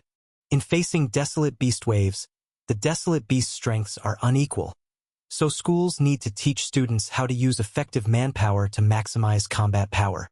The rules of this freshman competition might seem unfair, with Meridian opening stage facing Qi controlling stage, making the fights almost one-sided and not truly reflecting the freshman's actual strength. But in fact, in facing desolate beasts, there's never any notion of fairness. In battles against desolate beasts, the beast's strength is often more formidable. So how to win and secure the most points actually tests every university's strategic planning abilities. Which battles to forfeit, which battles to fight all out, who to send against different opponents, learning which choices to make, engaging in psychological gamesmanship, they are competing not only in bravery but also in intelligence. Elder Luo, although usually idle and not very serious, had once served as the chief commander in the Zhezhou Alliance against beast waves. His grasp of the overall situations in commanding battles was extremely potent. As for what the original intentions of these elite school competitions were, he understood it better than anyone. That is to say, Elder Luo had an idea of how to break the situation, but he didn't spell it out. Instead, he wanted Xiang Beifei and his team to think for themselves first. This was also a form of training. If their ideas didn't work, then Elder Luo would offer guidance. Since Elder Luo had put it that way, no one could complain any further. Yi Changfeng and Yu Qixin also sat on the side without speaking, just watching the 5 members of Xiang Beifei's team. The team remained silent. After a while, Long Guocheng was the first to speak. "Our first match tomorrow is the second game, against Qingzhou University. We don't know who they'll send to face us." Xiang Beifei said, "The person Qingzhou University sends out tomorrow will definitely be Ho Qingguo. No surprises." Long Guocheng asked, "Are you so certain? Qingzhou University has 2 SSRs and 1 UR, plus 2 SRs, and they haven't finalized the contestants." Xiang Beifei said, "It will be Ho Qingguo. After all, he rejected us at Liangzhou University and instead turned to Qingzhou University. He must prove to others that not choosing Liangzhou University was the right decision, and the way to prove it is to defeat us personally." "That's also true," Li Zimu nodded thoughtfully. "I think he lost face because of you today. He'll want revenge no matter what." "Xiang Beifei, do you have the ability to defeat Ho Qingguo?" Shi Qiao asked. Xiang Beifei fell silent for a moment, then nodded slightly. The expressions of Long Guocheng and the others improved slightly. They all recognized Xiang Beifei and were aware of his prowess.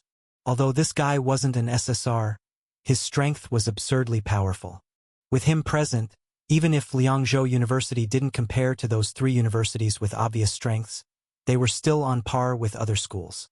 But if the other schools all send SSRs against us, we are almost sure to lose.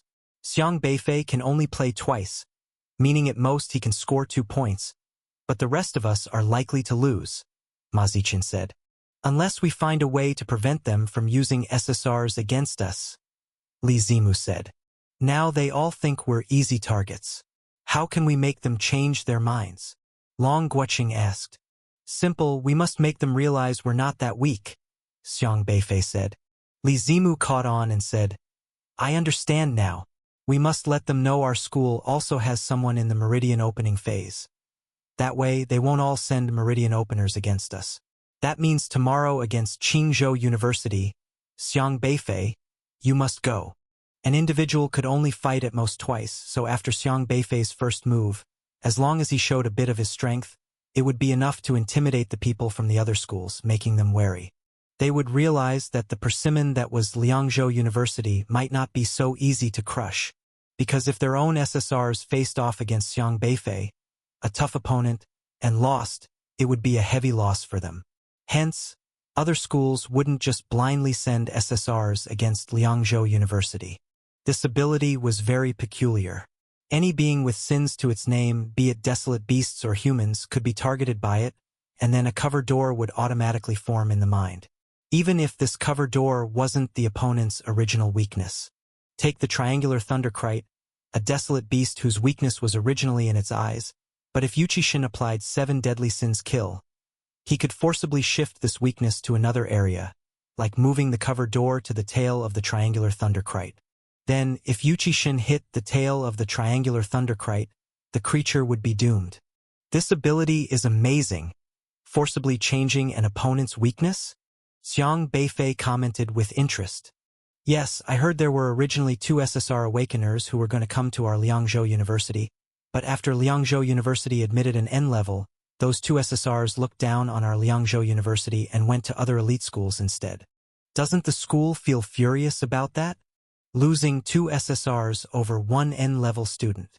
Indeed, that N-level Awakener really knows how to cause trouble. And just then, Xiang Beifei exclaimed in surprise, for he noticed that a figure had suddenly appeared behind the baby. The figure seemed to have teleported, holding a sword in hand, exhibiting a powerful aura, ignoring the tendrils. It was Yi Changfeng. Yi Changfeng frowned as he looked at the little baby and then slashed at the baby with his sword. The little baby seemed to realize what was happening, but before it could turn its head, Yi Changfeng's sword had already cut the baby in half. However, the baby didn't disperse. After being split, countless tendrils burst from its body, merging into the tendrils around it. Courting death, Yi Changfeng grasped his long sword, striking out once more in the direction in front of him. This slash was like a bolt of lightning, packed with terrifying force. The icy sword chi stretched for hundreds of meters, actually splitting open a crevice through the mass of tendrils in the sky. The tendrils, after being split, tried to reconvene, but soon numerous sword chi exploded amongst them. Boom! Boom! Boom! All the tendrils failed to escape under Yi Changfeng's sword, and the tendrils throughout the city were forcibly destroyed by him. The tendrils were shredded to bits by the sword chi, and the remaining tendrils fearfully began to retreat into the ground, quickly disappearing from sight. Stay here and don't wander off. Yi Changfeng threw his sword into the air, and the Long Yuan sword hovered above the 3, as if protecting them, while another sword appeared in his hand. With a step, space flickered and he vanished into midair. Thank goodness Mr. Yi arrived. Fan Kai breathed a sigh of relief. Had Mr. Yi not come in time, they might have met their end on this trip. But Sun Yushan didn't quite understand, asking, "What kind of desolate beast is this thing? How come I've never seen it before?" The 2 of them had been training in this cultivated domain for 3 years and were quite clear about the types of desolate beasts present. Although some desolate beasts were powerful, they had never encountered one as troublesome as this, and today they nearly lost their lives here. Xiang Beifei pondered for a moment, then turned to Xiaohei and said, "Xiaohei, you should be able to take him out of this space, right?" Xiaohei nodded. This was a system-generated space, and no system ability could confine Xiaohei. If it wished, it could leave the system's restraints directly. Then take him out of the space first and let him stay in the forest, Xiang Beifei said. It was uncertain what dangers lay on this deserted island.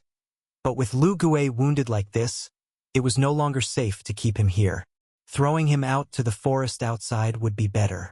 Xiaohe jumped onto Lu Gui, stepping on him with a little foot, and Lu Gui's body began to look a bit strange. Xiang Beifei could still see him, but he could also see the forest floor outside the space. That should do it. Xiao Ma and the others might come looking in the forest. We need to continue searching for the others, Xiang Beifei said. In Lu Gui's current state, he should be safe from any desolate beast on the island. Xiang Beifei needed to quickly find Lu Jiwei and He Yun. Judging by their descriptions earlier, the forest was very unsafe and could prove fatal for them. Xiang Beifei continued to leap forward, walking for about 5 minutes, when suddenly, a series of urgent sounds came from the forest, followed by a. At the school, the only ones who could provide him with useful system rewards were the teachers. Other students, even if they were at S level, were still only at the early stages of Qi controlling, and their task rewards were ineffective. He had inadvertently been involved in many teachers' tasks, these people becoming teachers by choice because of their own systems, often using students to complete tasks. But system rewards weren't instantaneous. To get a reward, one must wait for the other party to complete their task. Some people's tasks took a long time to complete, fewer. Xiang Beifei had thought about Qin Hongyi's beast pill issue for a long time but still couldn't figure it out because he had already carefully checked the unknown number 5. Other than a slightly different aura, nothing else was abnormal.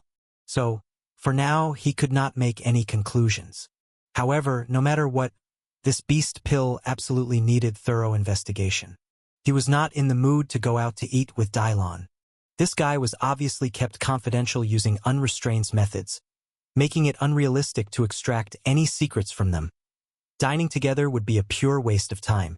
Yet, Dailon was always enthusiastic about this wooden Zhang Xian. Then invite me to your place. Xiang Beifei looked Dailon up and down and said, next time for sure. Honestly, the sibling duo of Dailon and Daiping was quite strange because, unlike most others associated with unrestrained who relied on beast pills to grow stronger, these two did not. Of course, it was partly because their system levels were high, being genuine SR grade. They could grow stronger without reliance on beast pills. But Xiang Beifei had checked their backgrounds. They had been exceptional students who graduated from Yongzhou University and had worked for the Alliance, pioneering in the same period as Qin Hongyi. Later, for some reason, they joined the Wufu Desolate Beast Research Company and became unrestrained. The elevator was full of people clocking off work, all cramming into the same elevator, with acquaintances whispering to each other. At that moment, the elevator stopped on the 7th floor. The doors opened, and Zhao Ruizhong walked in. Dr. Zhao, Xiang Beifei greeted. Zhang Xian. Zhao Ruizhong was obviously surprised to see Xiang Beifei after not having seen him for over a month.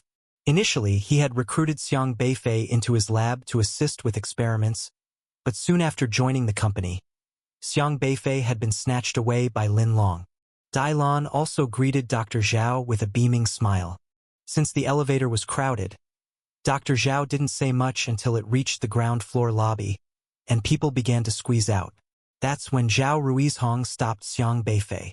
Zhang Xian, can I talk to you alone? Zhao Ruizhong glanced at Dailon and said, sure. Though Xiang Beifei didn't know what Zhao Ruizhong wanted to discuss, he didn't refuse. Dailon interjected, Dr. Zhao, make it quick. Zhang Xian has agreed to have dinner with me. Zhao Ruizhong nodded slightly, walked out of the corporate building, and found a secluded spot before solemnly asking, Zhang Xian, what have you been up to recently? Xiang Beifei looked at Dailon, who was staring over from not far away, and then said, I'm sorry, doctor. I can't say. I've signed a confidentiality agreement. Zhao Ruizhong frowned. He was well aware of the company's stern confidentiality agreements, so he didn't dwell on the matter and instead asked, then let me ask you, what do you think about transplanting beast pills into the human body? Transplanting beast pills into the human body, if it can save lives, is not necessarily a bad thing, Xiang Beifei said calmly. So you agree with the company's experiments of that kind? Zhao Ruizhong asked. The company's intentions are good, Xiang Beifei replied. But the risks are significant. Zhao Ruizhong said agitatedly. You must consider the potential consequences of these experiments. I have my own judgment, Dr. Zhao. You once mentioned researching beast pills and transforming desolate beasts, all aiming for us to have a way to defend ourselves when facing desolate beasts. Right now, I am doing just what you talked about, Xiang Beifei explained. I did say that, but... Zhao Ruizhong sighed slightly, then spoke earnestly. Zhang Xian, you are still young, but in our line of work, there are some ethical lines that must be kept. Xiang Beifei didn't say anything, just thoughtfully looked at Zhao Ruizhong. Zhao Ruizhong hesitated, as if unsure of something, but then he added, Zhang Xian, remember? We research and transform desolate beasts to control them, not to let the desolate beasts control us. I know my limits, Xiang Beifei said indifferently. Zhao Ruizhong looked deeply troubled, as if he had a lot to say, but hesitated whether or not to speak. Ultimately, he only managed to pat Xiang Beifei on the shoulder before quickly leaving. Xiang Beifei watched Zhao Ruizhong's retreating figure and didn't say much, also leaving in another direction. At the top floor of the building, two people stood there, watching every move of Zhao Ruizhong and Xiang Beifei below. Does Dr. Zhao strongly oppose this experiment? Qin Hongyi asked. Yes, he had refused to research in this direction before, so we had him switch to studying beast pills and had other teams expand on his research results. Could be said that most of the credit for developing the beast pill to level 5 goes to Dr. Zhao, Lin Long said. But he has always been unaware? Yes, he doesn't know. Lin Long nodded. Qin Hongyi watched Zhao Ruizhong's departing figure, then turned to look at Xiang Beifei, who had gradually blended into the crowd and said, Zhang Xian is now more valuable. Yes, from what we've observed in the past few days, Zhang Xian never had any objection to conducting experiments. Once I heard him say that this way the system task would be completed. I think he belongs to the type who would do anything for system tasks, Lin Long said. That's good. A win-win situation. Qin Hongyi looked at Xiang Beifei with admiration in his eyes. Perhaps we could try to make him a member of our organization, Lin Long said. They preferred people like Zhang Xian who pursued their goals regardless of the consequences, unlike Zhao Ruizhong, who insisted on sticking to his principles. They simply didn't have regard for such old stubborn individuals. With Qin Hongyi taking the lead, many high-ranking officials from Unrestrained soon came to Xiang Beifei. They all concealed their cultivation levels, and Lin Long didn't tell Xiang Beifei the identities of these people, allowing them to disguise themselves as hunters injured in foreign wastelands undergoing surgery. In their view, this was a flawless plan of disguise. Lin Long always interspersed them among ordinary people, so Zhang Xian would definitely not be able to recognize the identities of the surgery subjects. Lin Long continued to be very cautious until he was completely certain that Zhang Xian was willing to join Unrestrained. But he would never have guessed that Xiang Beifei didn't need to guess their identities at all. He only needed to look at the system interface to know their status within Unrestrained. The 9th orifice transforming phase, plus Lin Long, makes exactly 10. Xiang Beifei had already installed formation jades in 10 martial artists of orifice transforming phase. So far, things were going well. But Xiang Beifei still had not discovered Ziho's location, which was his main concern. He had been collecting information all this time. However, on Friday afternoon of the 3rd week, Xiang Beifei was performing surgery on Zhou Gao from Unrestrained and noticed some strange wounds on his body. Are these wounds caused by the Blood Spirit 9 Lightning Dove and the Ken Crystal Ancient Beast? Xiang Beifei asked, examining the burns. Yes, this morning in the foreign wasteland, I encountered these two desolate beasts fighting. I was just passing by, but they attacked me.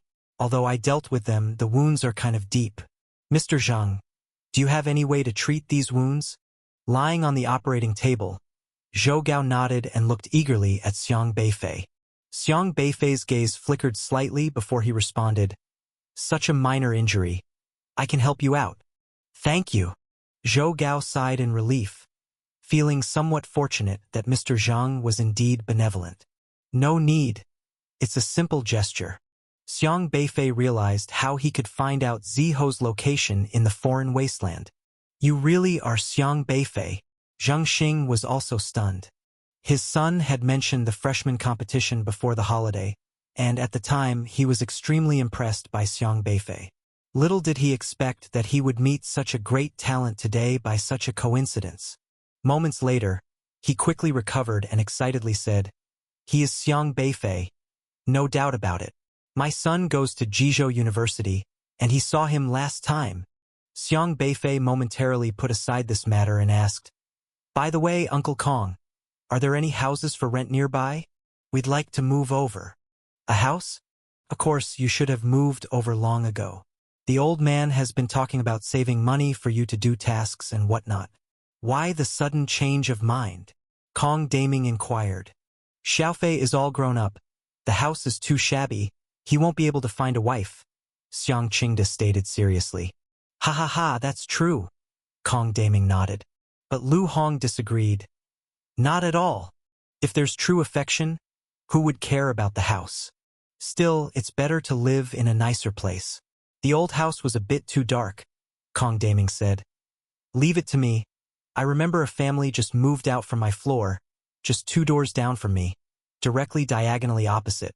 Moving over would be good for mutual care." "When is Uncle Kong's restaurant planning to reopen?" Xiang Beifei asked further. The appearance of a desolate beast like the one-armed crab. The investigation was still unclear, and Xiang Beifei suspected someone who hadn't shown up yet.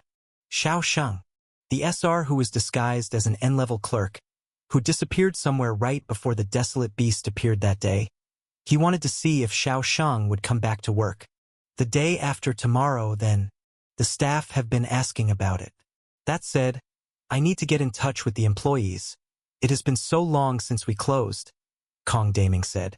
"Then I'll go to the wholesale market tomorrow. Our supply of ingredients has been cut off. I need to renegotiate with them," Xiang Qingde suggested. Kong Daming quickly replied, "No need, Uncle Xiang, you rest. I'll take care of it. We've been idle for so long. A bit of exercise wouldn't hurt. I'm familiar with that place anyway.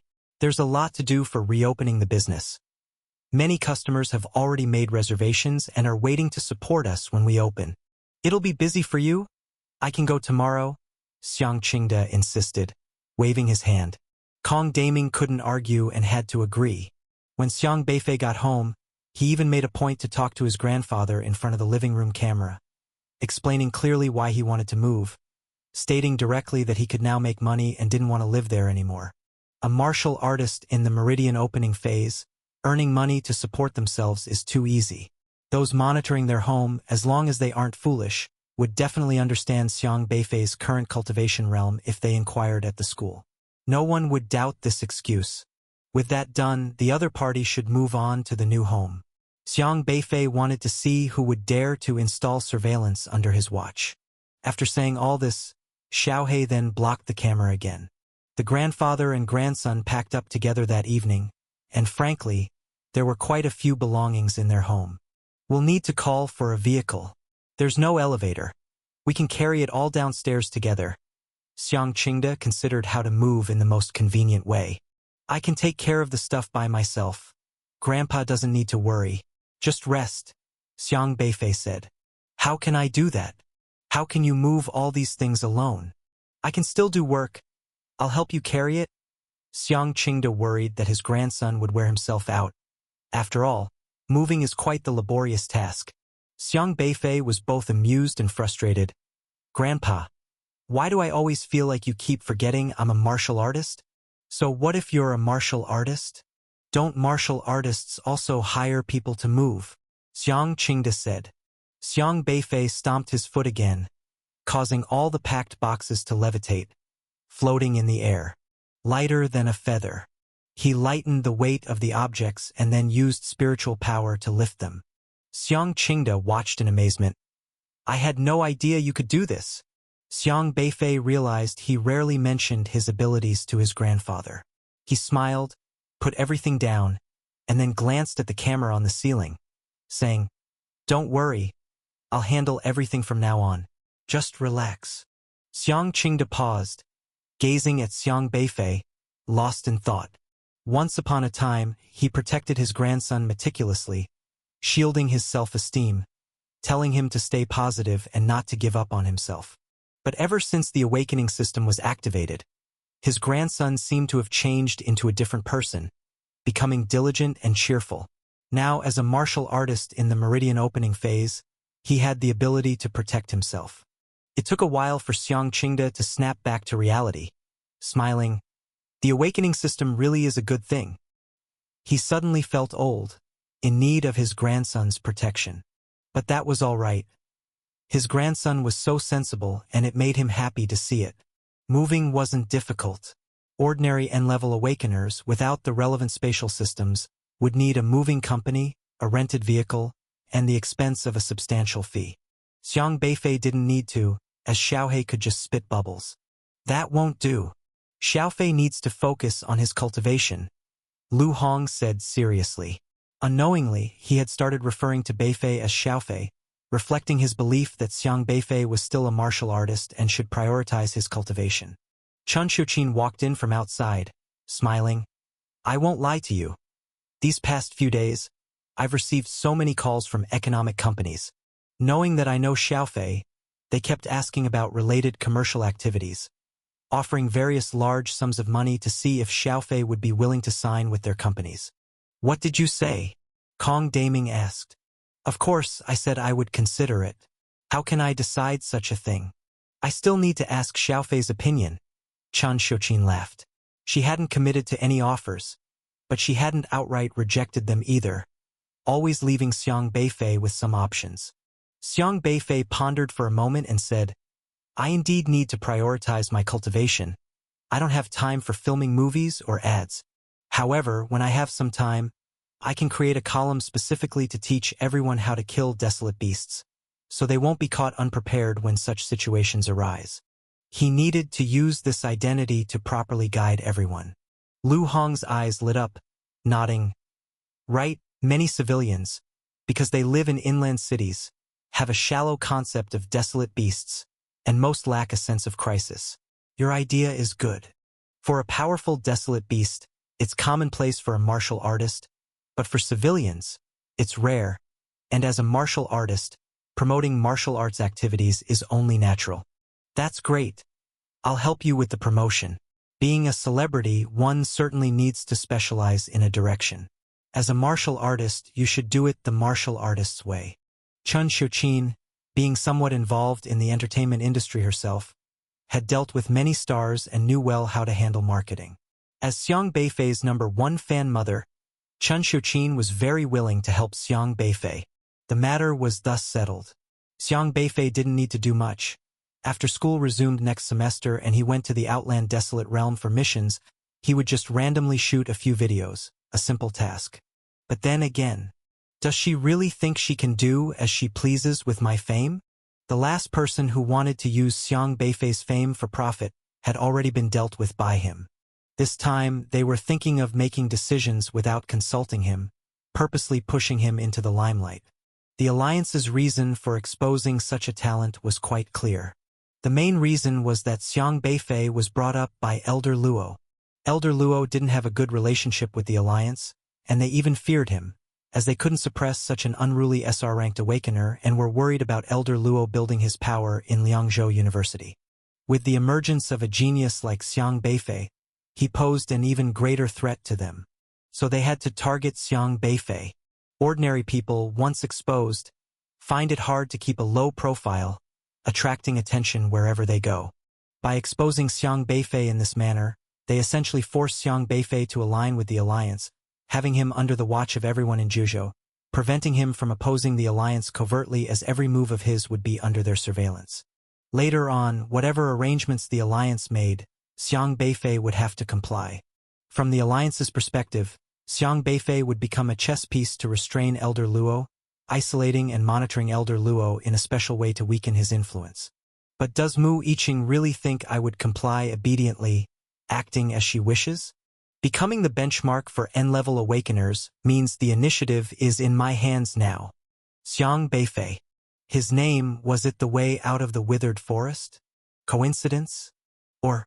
Xiang Beifei felt very surreal. His long-disappeared father, when naming him at a time he was still an infant, How could he be so sure he would encounter Yu Meng? His father had casually settled on his son's name? Could you be more serious in choosing a name? This SSR-level system awakener possessed the ability to establish rules, gaining system value from everyone or everything around that adhered to the rules, and she also could gain system value by adhering to the established rules herself. Simply put, as long as there are rules in a place, she could grow stronger. If a person who doesn't abide by the rules stands before her, there is nowhere to hide. Xiang Beifei looked at Mu Yiqing's system log, which listed a large number of things about her handling of rules, one of which read, "You have formulated the Jiuzhou scheme for SR Talent Selection Planning System, which has been approved by Zhu Yiji, the director of the Alliance Planning Office, and released as a rule.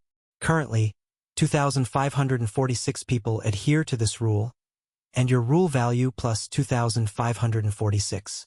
The planning department of the Jiuzhou Alliance is responsible for formulating and amending systems in various aspects of the alliance, managing all aspects of the entire alliance, and planning the development of Jiuzhou. Simply put, as an UR-level Zhuiji, he is there to set the rules." Xiang Beifei only now realized Zhuiji's position within the alliance. The one who sets the rules, leading in breaking them, pulling his own grandson out of prison, is truly miraculous. Therefore, it seems Mu Yiqing also belongs to Zhuiji's people. It's just unclear whether she was involved in the matter of Zhu Xinjue, who was supposed to be sentenced to death, changing his appearance and reborn, leaving the prison. Xiang Beifei quickly noticed another system log from September. "You revised the regulations on SR Awakeners applying for bail. This rule is currently effective for only one person, your rule value plus 1. It seems quite certain now." Xiang Beifei slightly frowned. Her system, wherever she revised the rules, could bind how many people, basically adding that much to her rule value. For example, last time she participated in revising a regulation on Jiuzhou student recruitment. This regulation directly affected 5 million college entrance examination candidates in Jiuzhou, and her system value increased by 5 million. Logically, Mu Yiqing, having this system, should abide by various rules. But Xiang Beifei quickly thought again. What are rules? Rules, after all, are set by people. Since they are set by people, they can naturally be modified by people. The modified rules still are rules and still conform to her system's criteria. So, the higher her standing in the alliance, the easier it becomes to hold the rules in her own hands, making the word spirit rule system, supposedly enforcing rules stronger. In fact, it equates to acting as she pleases. Otherwise, why are SSR-level systems so powerful?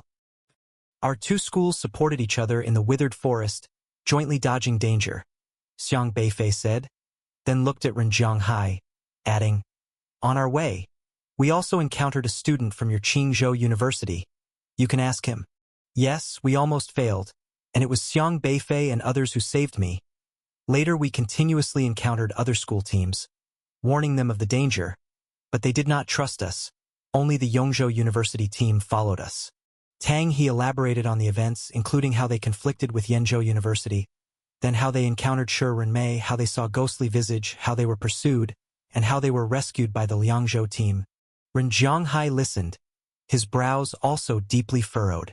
But with Tang He stepping forward, he could only give up. After all, Tang He is a student of their Qingzhou University, and it was reasonable for Xiang Beifei. "The 11 of you, all." Xiang Beifei did not inquire further but looked thoughtfully at Tang He.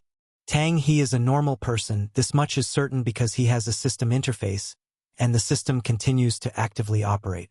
His Jipojun-I system is a type of reconnaissance system, which can also swiftly identify an opponent's weak spots, exploiting them to defeat the opponent. So far, his system log seemed very normal, a fact that escaped Xiang Beifei's observation.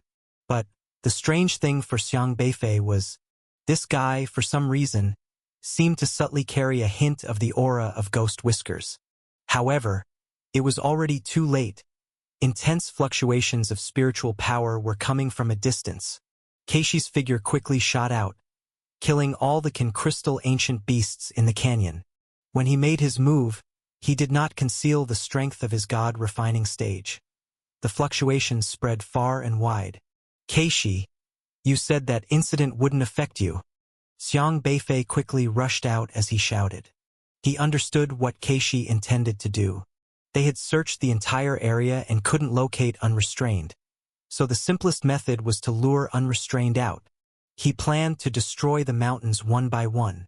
If the entrance for Unrestrained was related to these mountains, it was obvious they would come out to deal with the person causing the disturbance. We need a faster way to help our captain locate Ziho. If they come out to capture me, we can determine exactly from where they emerged. Keishi's voice remained calm. If you attract all of the Unrestrained, I won't necessarily be able to save you, Xiang Beifei shouted. He had not yet branded all of Unrestrained with his mark, especially the higher-ups of Unrestrained. A huge organization capable of confronting the Alliance couldn't possibly be without experts at the Heavenly Connection stage. You can't come to save me. Finding the base of Unrestrained is what matters most. Only then will we have a chance to eliminate them with the people of Su Alliance. So your life isn't important? Have you forgotten your own family? You even have Nuno. Are you insane? Xiang Beifei angrily said. There were other methods available, yet Keishi chose this single-minded approach. It's because of Nuno that I'm doing this.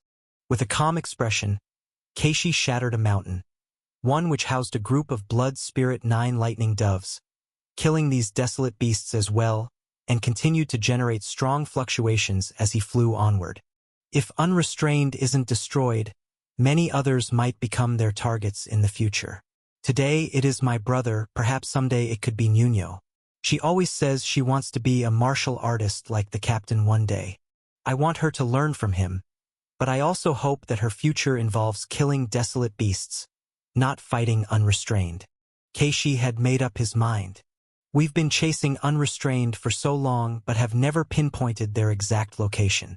The Su Alliance has changed significantly from the past. This might be our best chance to succeed, and I can't miss it. In the past, Su Alliance was merely a tool used by Zhu Yiji to eliminate dissent, rarely bothers to locate the actual lair of Unrestrained. But now, with Elder Luo and Xiang Beifei, they were the true doers. So Keishi was willing to take the risk. The death of his brother haunted him, and he was tired of this cat-and-mouse game. If sacrificing himself could directly destroy their lair, then he was willing to do it. Are you so sure they will be lured out by you? Xiang Beifei shouted. Yes, Keishi whispered. Because they are already here. Xiang Beifei and Eternal Sleep were both startled. They had just arrived at Keishi's location and immediately sensed something wrong. The space in front of them seemed as if it had suddenly been stitched together, creating a strange anomaly. This fault appeared very abruptly. Xiang Beifei had just scanned this place and had not noticed any abnormalities. The fault soon blended in seamlessly with the surrounding scenery and vanished, as if nothing had happened. However, within the mountains, 6 beams of light suddenly emerged, deeply embedded within 6 mountains, forming transparent pillars of light, like doors invisible to the naked eye were opened. A figure quickly shot out from this door, standing in the void and sinisterly looking at Keishi. And Xiang Beifei immediately stopped, staring intently at this person. Host, Wang Ze. Our level, financial tycoon system. Realm, early orifice transforming. This was an orifice transforming stage unrestrained. And the thing Xiang Beifei feared also happened, as he had never met this person before, which meant he hadn't replaced this unrestrained's heart, and couldn't control him using spiritual power.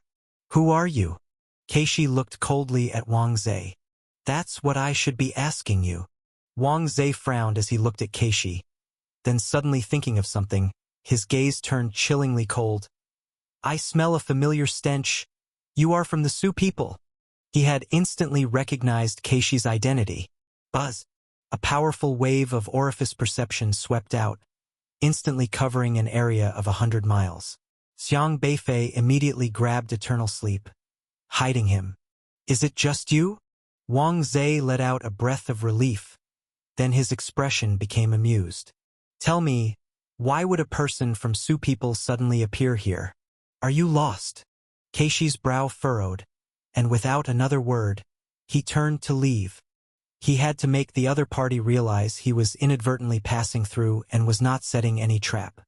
However, Wang Zhe just sneered, and a powerful presence swept out, instantly sealing off the entire expanse of void. Having come, it won't be that easy to leave, Wang Zhe said slowly. You... Keishi's expression became frantic. However, his eyes were incomparably cold. Whoosh! In his hand, a large sword had appeared, emitting a blue glow, its fierce aura slicing through the void. Great Xia Dragon Sparrow Sword. Without a word, Keishi struck directly at Wang Zhe with the sword. The magnificent sword intent surged from the ground, instantly swelling to a tremendous force, shattering the gloom over the desolate territory and slashing down towards Wang Zhe. This strike was exceedingly domineering, the overflowing blue light illuminating the entire sky, instantly shattering the mountains below and destroying rivers, as if to split the sky open. However, when the terrifying and mighty blade reached just above Wang Zhe's head, it seemed as though it was fixed in place, unable to advance even an inch further. Nice sword. Wang Zhe stood in the air with his hands behind his back, looking up at the great Xia Dragon Sparrow Sword stopped in front of him, and couldn't help but praise. Then he reached out a finger and gently flicked the blade. Crack, crack, crack. The majestic, towering blade light involuntarily began to tremble, and soon, cracks appeared on the blade, and the powerful Great Xia Dragon Sparrow Sword shattered in midair. Keishi's pupils constricted. The gap was too great. God Refining Early Stage and Orifice Transformation Early Stage were ultimately not on the same level. With such formidable strength, why did you become one of the Su people? Wang Zhe stretched out his hand, and the void was instantly distorted. Keishi couldn't react in time and felt the air around him solidify, completely immobilizing him. Crack, crack. The sound of breaking bones clearly transmitted. Ugh! Keishi's face turned pale, immense pain sweeping through his body, all his joints having been shattered. Keishi! Eternal Sleep bellowed, about to charge forward. Don't come over! Keishi's voice echoed in their minds. He clenched his teeth, and despite all his bones being broken, he still maintained his last bit of sanity. Captain, you must figure out where they are. Keishi's consciousness was almost collapsing, but he still insisted. They still hadn't seen where this person had appeared from. Xiang Beifei clenched his fists. Captain, Eternal Sleep said softly. Xiang Beifei shook his head slightly. Wang Zhe was a master of the early Orifice Transformation stage and had no formation jade in his heart. Even if they fought him, not to mention whether they had a chance of winning, they definitely wouldn't be able to take down Wang Zhe in a short time. And this was unrestrained slayer. Just the fluctuation of spiritual power of the God Refining stage had drawn an Orifice Transformation stage expert. Who knew how many uncontrolled Orifice Transformation stage masters would come later? I should have killed you directly since I can't get any information from you anyway. Wang Zhe sneered. Just as Unrestrained protected its secrets with life, the Su people also had their means to protect secrets.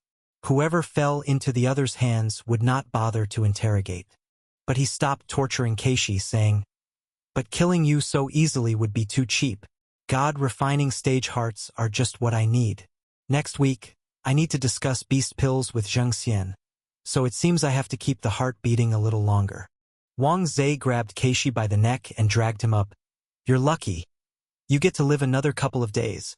Keishi's consciousness neared collapse as Wang Zhe tortured him, not just wreaking havoc on his body but also tormenting his soul, making him wish for death.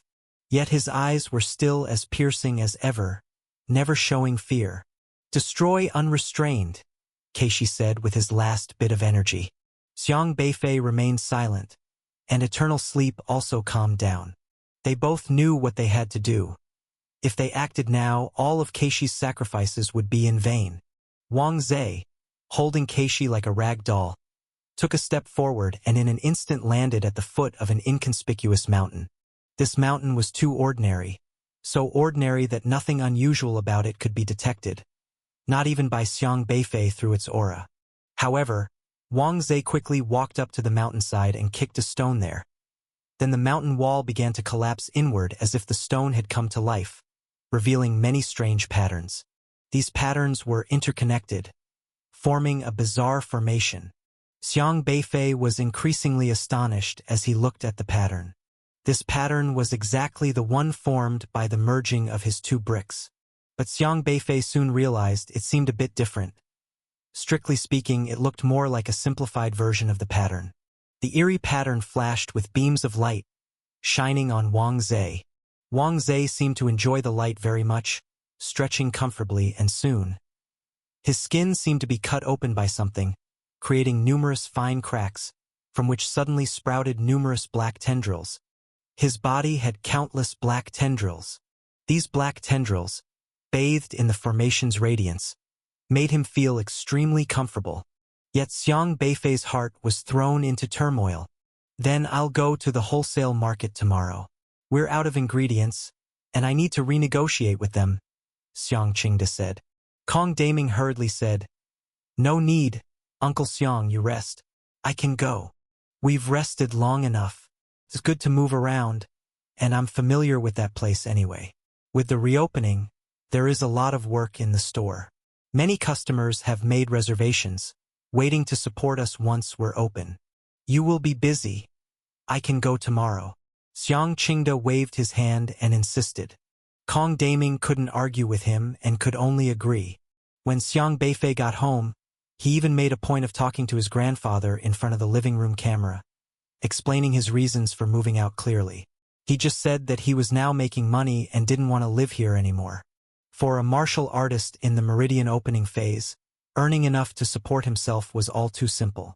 As long as the people surveilling their home weren't foolish, a quick inquiry at school would reveal Xiang Beifei's current cultivation realm. No one would suspect this excuse. With that, the other party would likely head to his new house. Xiang Beifei wanted to see who would dare to try installing surveillance under his watch. After discussing this, Xiaohei blocked the camera again.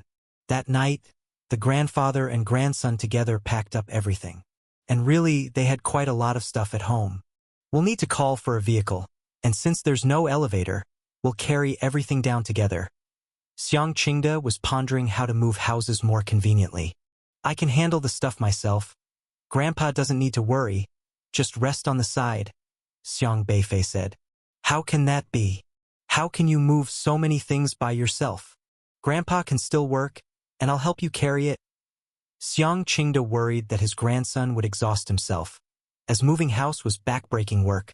Xiang Beifei couldn't help but laugh and say, Grandpa, why do I always feel like you forget that I'm a martial artist? What does being a martial artist have to do with it? Many martial artists also need to hire people when they move, Xiang Qingda said. Xiang Beifei stamped his foot again, and all the packed boxes started floating up, hovering in midair. Light as a feather. He made the stuff lighter and then used spiritual power to lift them up.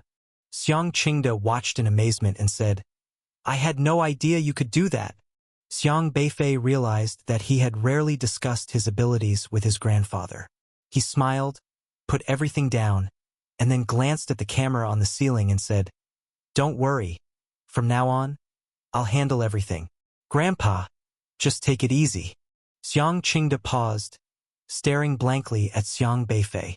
Once upon a time, he had carefully protected his grandson, safeguarding his self-respect, instilling him with positive values, and hoping he wouldn't give up on himself.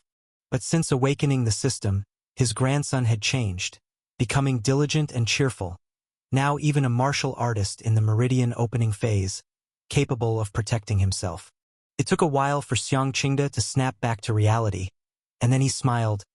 The awakening system really is a good thing.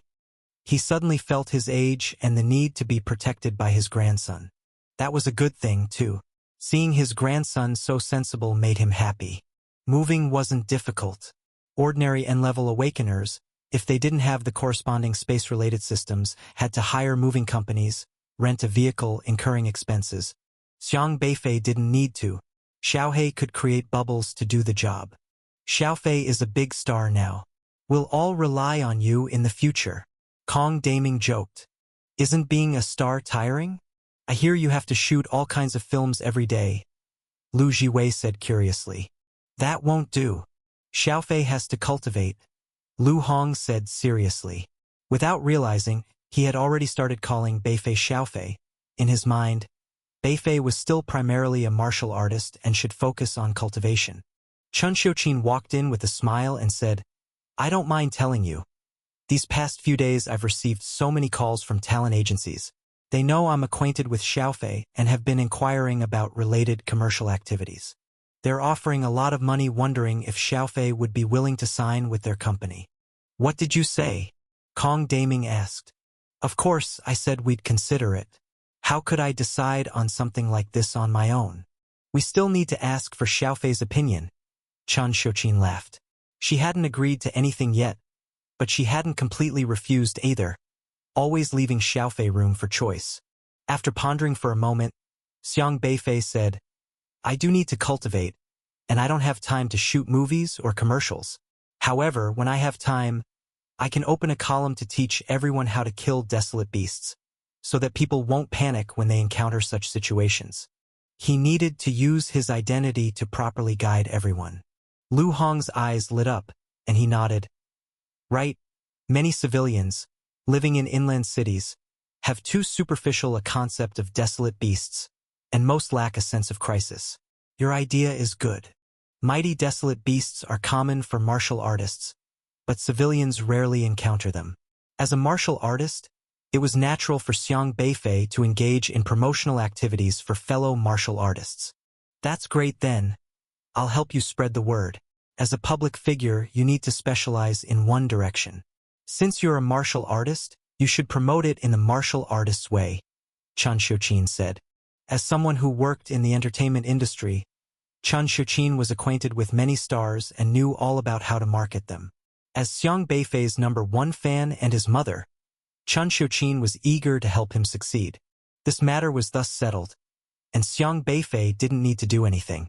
After the start of the next semester, while performing tasks in the outer domains, he could just casually shoot a few videos, a very simple task. But then again, does she really think she can do whatever she wants with my reputation? The last person who tried to use Xiang Beifei's fame to make money had already been dealt with by him. This time, they again thought of making decisions without consulting him, intending to use him as their frontman, clearly aiming to push him into the limelight. The reason why the Alliance wanted to expose such a genius was quite obvious. The main reason lay in the fact that Xiang Beifei had been brought up by Elder Luo. The Alliance's relationship with Elder Luo was not good, and they even dreaded him, because they couldn't suppress an SR-rated awakener who wouldn't listen to the Alliance's commands. Worried that Elder Luo would build his own power base at Liangzhou University. The emergence of a genius like Xiang Beifei posed an even greater threat. So that's why they wanted to target Xiang Beifei. Once an ordinary person was exposed, it would be hard for them to keep a low profile. Wherever they went, they would attract attention. By exposing Xiang Beifei like this, it was the same as forcing Xiang Beifei to take the Alliance's side, making him watched by all of Juzhou, such that Xiang Beifei could hardly act against the Alliance in secret, and his every move would be under the Alliance's watch. In the end, Xiang Beifei would have to cooperate with whatever plans the Alliance had for him. In the eyes of the Alliance, Xiang Beifei would become a piece to restrain Elder Luo in reverse, isolating Elder Luo in a special way, monitoring him and weakening his influence. But Mu Yiqing wouldn't really think that he would just comply obediently and act according to her wishes, would she? Becoming the paragon of N-level awakeners, that means the initiative is in my hands. Xiang Beifei. Was his name the key to leaving the withered forest? A coincidence? Or? Xiang Beifei felt very unreal. His long-lost father, who he had never met, had named him at a time when he was supposed to be just a baby. How could he have been so sure that he would encounter Yumeng? Did he simply mention it and then decide on his son's name just like that? Could he be a bit more serious about naming? This SSR-level system awakener possessed the ability to set rules, and anyone or anything around her that abided by the rules would increase her system value. And she could also increase her system value by handling matters according to the rules already set. In short, as long as there were rules in a place, she could grow stronger. If someone was not abiding by the rules, they would have nowhere to hide before her. Xiang Beifei looked at Mu Yiqing's system log, which listed a multitude of matters concerning rule management, including one entry that read, You have formulated the Zhuzhou policy for the selection of SR talents scheme, which has been approved by Zhu Yiji, the Minister of Alliance Planning, and implemented as a rule. Currently, 2,546 people abide by this rule, your rule value plus 2,546. The planning department of the Zhuzhou Alliance was in charge of making and revising the systems for managing all aspects of the alliance and planning the development of Zhuzhou. Simply put, as a UR level, Zhu Yiji was the one who set the rules. It was only now that Xiang Beifei realized Zhu Yiji's position within the alliance. The one who set the rules was the first to break them, pulling out his grandson from prison, truly miraculous. As such, Mu Yiqing was also one of Zhu Yiji's people. It was just unknown whether she was involved in the affair of Zhu Xinjue, who should have been sentenced to death, changing his identity and leaving prison reborn. Xiang Beifei soon saw a system log from September. You have revised the bail application regulation for SR Awakeners. This rule is currently only effective for one person, your rule value plus 1. It looks like it's pretty much confirmed. Xiang Beifei frowned slightly. Her system, for every rule she revised and was able to apply to people, would add to her rule value accordingly. For example, last time she participated in revising a student recruitment system for Zhuzhou, a system that directly affected 5 million college entrance examination students in Zhuzhou. Her system value increased by a direct 5 million. Logically speaking, with such a system, Mu Yiqing should abide by all kinds of rules. However, Xiang Beifei quickly thought of something else. What are rules? Rules are, after all, made by humans. Since they are made by humans, naturally, they can also be modified by humans. The revised rules are still rules, and they still conform to her system's determination. So the higher she stands in the alliance, the easier it becomes for her to have the rules in her own hands, meaning the word spirit rule systems, supposed rule following becomes stronger, which actually equates to doing as she pleases. Otherwise, why would it be said that SSR-level systems are so powerful? Our two schools mutually supported each other in the withered forest, joining forces to avoid danger, said Xiang Beifei. And then looking at Ren Zhonghai, he continued, we also encountered one of your Qingzhou University students on the way. You can ask him. Yes, we almost got into serious trouble. It was Xiang Beifei and the others who saved me. Later, we continuously warned other school teams about the danger, but they didn't trust us. Only Yongzhou University's team followed us. Tang He detailed the account of their experience, including how they clashed with Yenzhou University, how they encountered Shi Renmei, how they saw the ghost whiskers of Remnant Visage, how they were pursued and saved by the team from Liangzhou University. After listening, Ren Zhonghai's brow was also deeply furrowed. But with Tang He stepping forward, there was nothing he could do. After all, Tang He was a student of Qingzhou University and Xiang Beifei was reasonable both. All 11 of you. Xiang Beifei did not inquire further but watched Tang He thoughtfully. Tang He was a normal person, there was no mistake in that because he had a system interface with the system still rapidly updating. His Pajun-I system was a type of scouting system and could also quickly identify an opponent's weaknesses, striking to defeat them through those weaknesses. His system log was displaying everything as normal, a fact that Xiang Beifei's eyes couldn't miss. But what puzzled Xiang Beifei was, for some reason, this guy seemed to carry a faint whiff of Ghost Whisker aura about him. Was it because he had encountered an attack by Ghost Mustache of Remnant Visage that this aroma lingered? As soon as these several people appeared, the atmosphere immediately turned wrong. Chun Baiwen, Yu Hongba, Zhu Xinjue. It was the team from Yenzhou University. He hadn't expected them to also show up here. Zhu Xinjue's heart skipped a beat when he first saw Xiang Beifei in the crowd, and resentment flashed in his eyes. But he quickly concealed that trace of resentment, because currently, their collaboration with Qingzhou University had disintegrated, leaving them no means to join forces against Xiang Beifei. When Yu Hongba and Chen Baiwen saw Xiang Beifei, they were also slightly startled, exchanging glances involuntarily. Just yesterday, they had been considering joining forces with Qingzhou University to confront Xiang Beifei.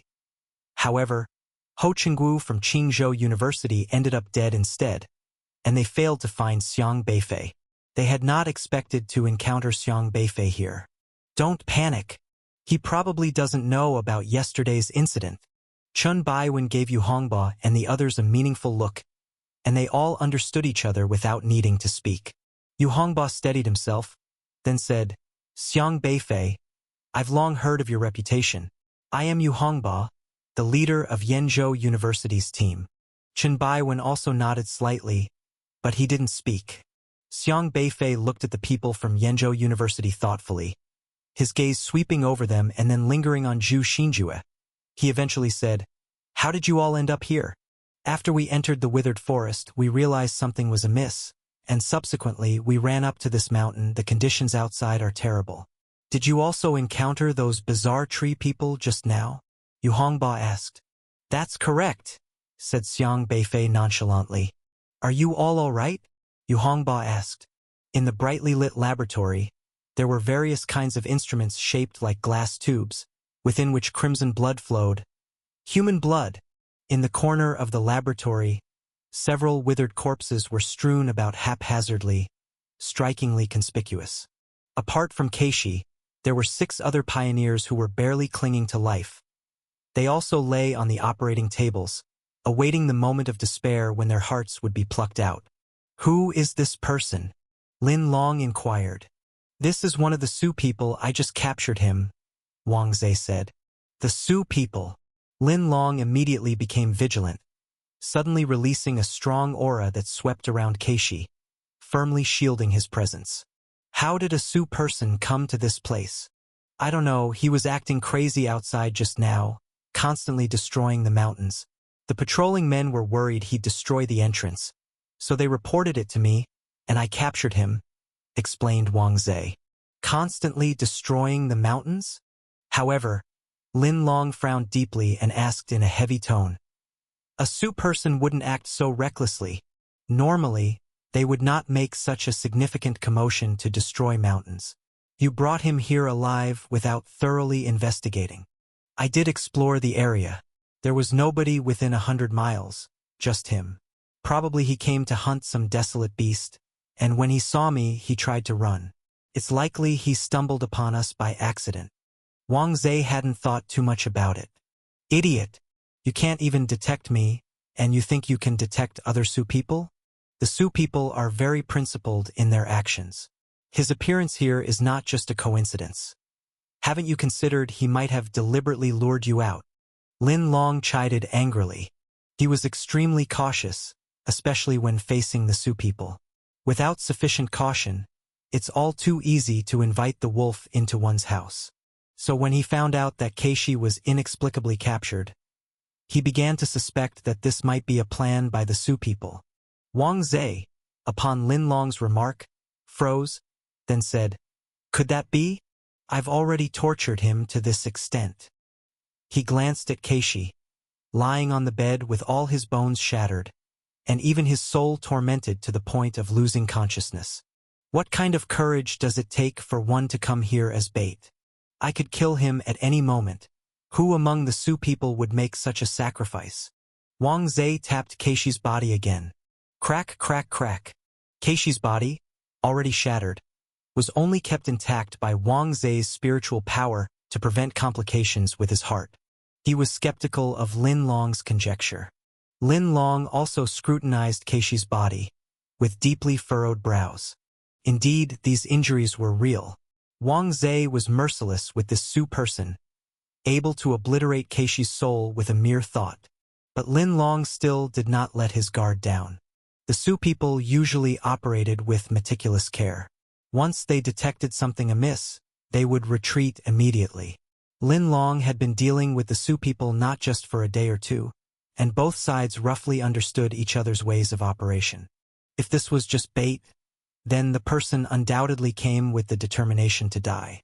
However, training a Su person is quite troublesome, and especially one at the god-refining stage, a martial artist so precious to the Alliance, they would not let him come to die so easily. Could it really be a coincidence? Either way, you come with me. We must search that area again. We cannot let any trace of us be leaked. Lin Long was exceedingly cautious, insisting on having Wang Zhe accompany him to investigate the entrance near the 15th district of the Marquis domain to ensure the appearance of this Su person was mere chance. Wang Zhe could only agree. He said to a man in the laboratory holding a scalpel, "You watch over him for me, don't let him die. Check his heart's condition. After I return, I'll use his heart for a transplant. The day after tomorrow search for another person to deal with the beast pill issue." "Yes, my lord." The man in the white coat responded respectfully. Lin Long and Wang Zhe quickly departed from the laboratory, heading back to the canyon, towards the teleportation entrance. The laboratory was left with only the man responsible for the transplantation surgery. Xiang Beifei observed the man's system interface. Host: Hu Chang. S rank: Heartbeat system. Realm: late stage of meridian opening. This man named Hu Chang, whose knowledge was related to the beating of the heart, would gain benefits from any living being whose heartbeat he could perceive. He could also use his system abilities to control the heartbeat of others. He could even forcibly stop a person's heart from beating. Hu Chang held a throbbing heart in his hands, just freshly removed from a corpse. The person's blood had been completely drained, beyond any hope of revival. He placed the heart in his hands into a biotic box beside him. This biotic box was used to simulate the heartbeat of the heart, allowing it to be preserved for a month or even longer after removal. At present, the biotic box was densely filled with 27 hearts, all prepared for those named Unrestrained, whose hearts were ravaged by the beast pill and rendered unusable. He would assist with the heart transplant. The heartbeat of a god-refining stage, my favorite sensation. Hu Chang placed the heart properly and turned his attention to Keishi. His eyes revealed a sickly fanaticism as he appraised Keishi, who was covered in fractures, uncontrollably extending his tongue to lick his lips. Keishi's chest had already been opened by him, and the red heart inside was beating forcefully. Current optional task: transplant a god-refining stage heart. Do you have chosen your target? A Su person. Transplant recipient: Wang Zhe. Task completion reward: 20,000 heartbeat value. When the doctor helped the patient check the heartbeat to obtain the heartbeat value, the process was too slow, but transplanting a heart for someone else added a lot to his system value. However, through normal channels, the Juzhou continent didn't have so many hearts for transplantation every day, so he chose to join the Wufu Desolate Beast Research Company to study Desolate Beast hearts and was subsequently developed into a member of the Unrestrained organization. Here, he felt as if he had discovered a new world. Unrestrained often needed heart transplants to maintain himself, and this job seemed tailor-made for him. To him, as long as he could gain system value through heart transplants, nothing else mattered as much. "Don't worry, I'll take good care of your heart," he said. Hu Chang revealed a sinister smile, carefully sizing up the heart. Soon, however, his smile abruptly vanished, and he lightly tapped the heart with his finger, letting out a surprised, "Huh. This is not a cultivator's heart. It's a cloned heart?" Hu Chang had handled countless hearts, and he could immediately recognize the difference between a martial artist's heart and an ordinary one. "Correct." Xiang Beifei's ghostly voice rose from behind him. "Who's there?" However, before Hu Chang could react, he felt his body stiffen. He was completely unable to move. Xiang Beifei glanced at the corner where the freshly drained bodies lay and frowned slightly. Those were the pioneers Hu Chang had just killed. They were lifeless now, but there were still 6 living people in the corner, and he immediately destroyed the blood-draining devices on them. "You really deserve to die." Xiang Beifei's eyes flashed with killing intent. "Who are you? What have you done to me? Don't you know I am the heart research specialist here?" Hu Chang shouted with a mix of aggression and fear. In the Unrestrained organization, his cultivation was not high, but most in Unrestrained were polite to him as he controlled their source of hearts. "I'll settle the score with you later." Xiang Beifei ignored Hu Chang and strode over to Keishi's side, examining his body. Keishi's injuries were severe, but his soul was unharmed. He quickly placed his hands on Keishi's body. The return to the original state ability flowed out swiftly, acting upon Keishi's form. "You want to save him?" Seeing Xiang Beifei trying to heal Keishi, Hu Chang sneered.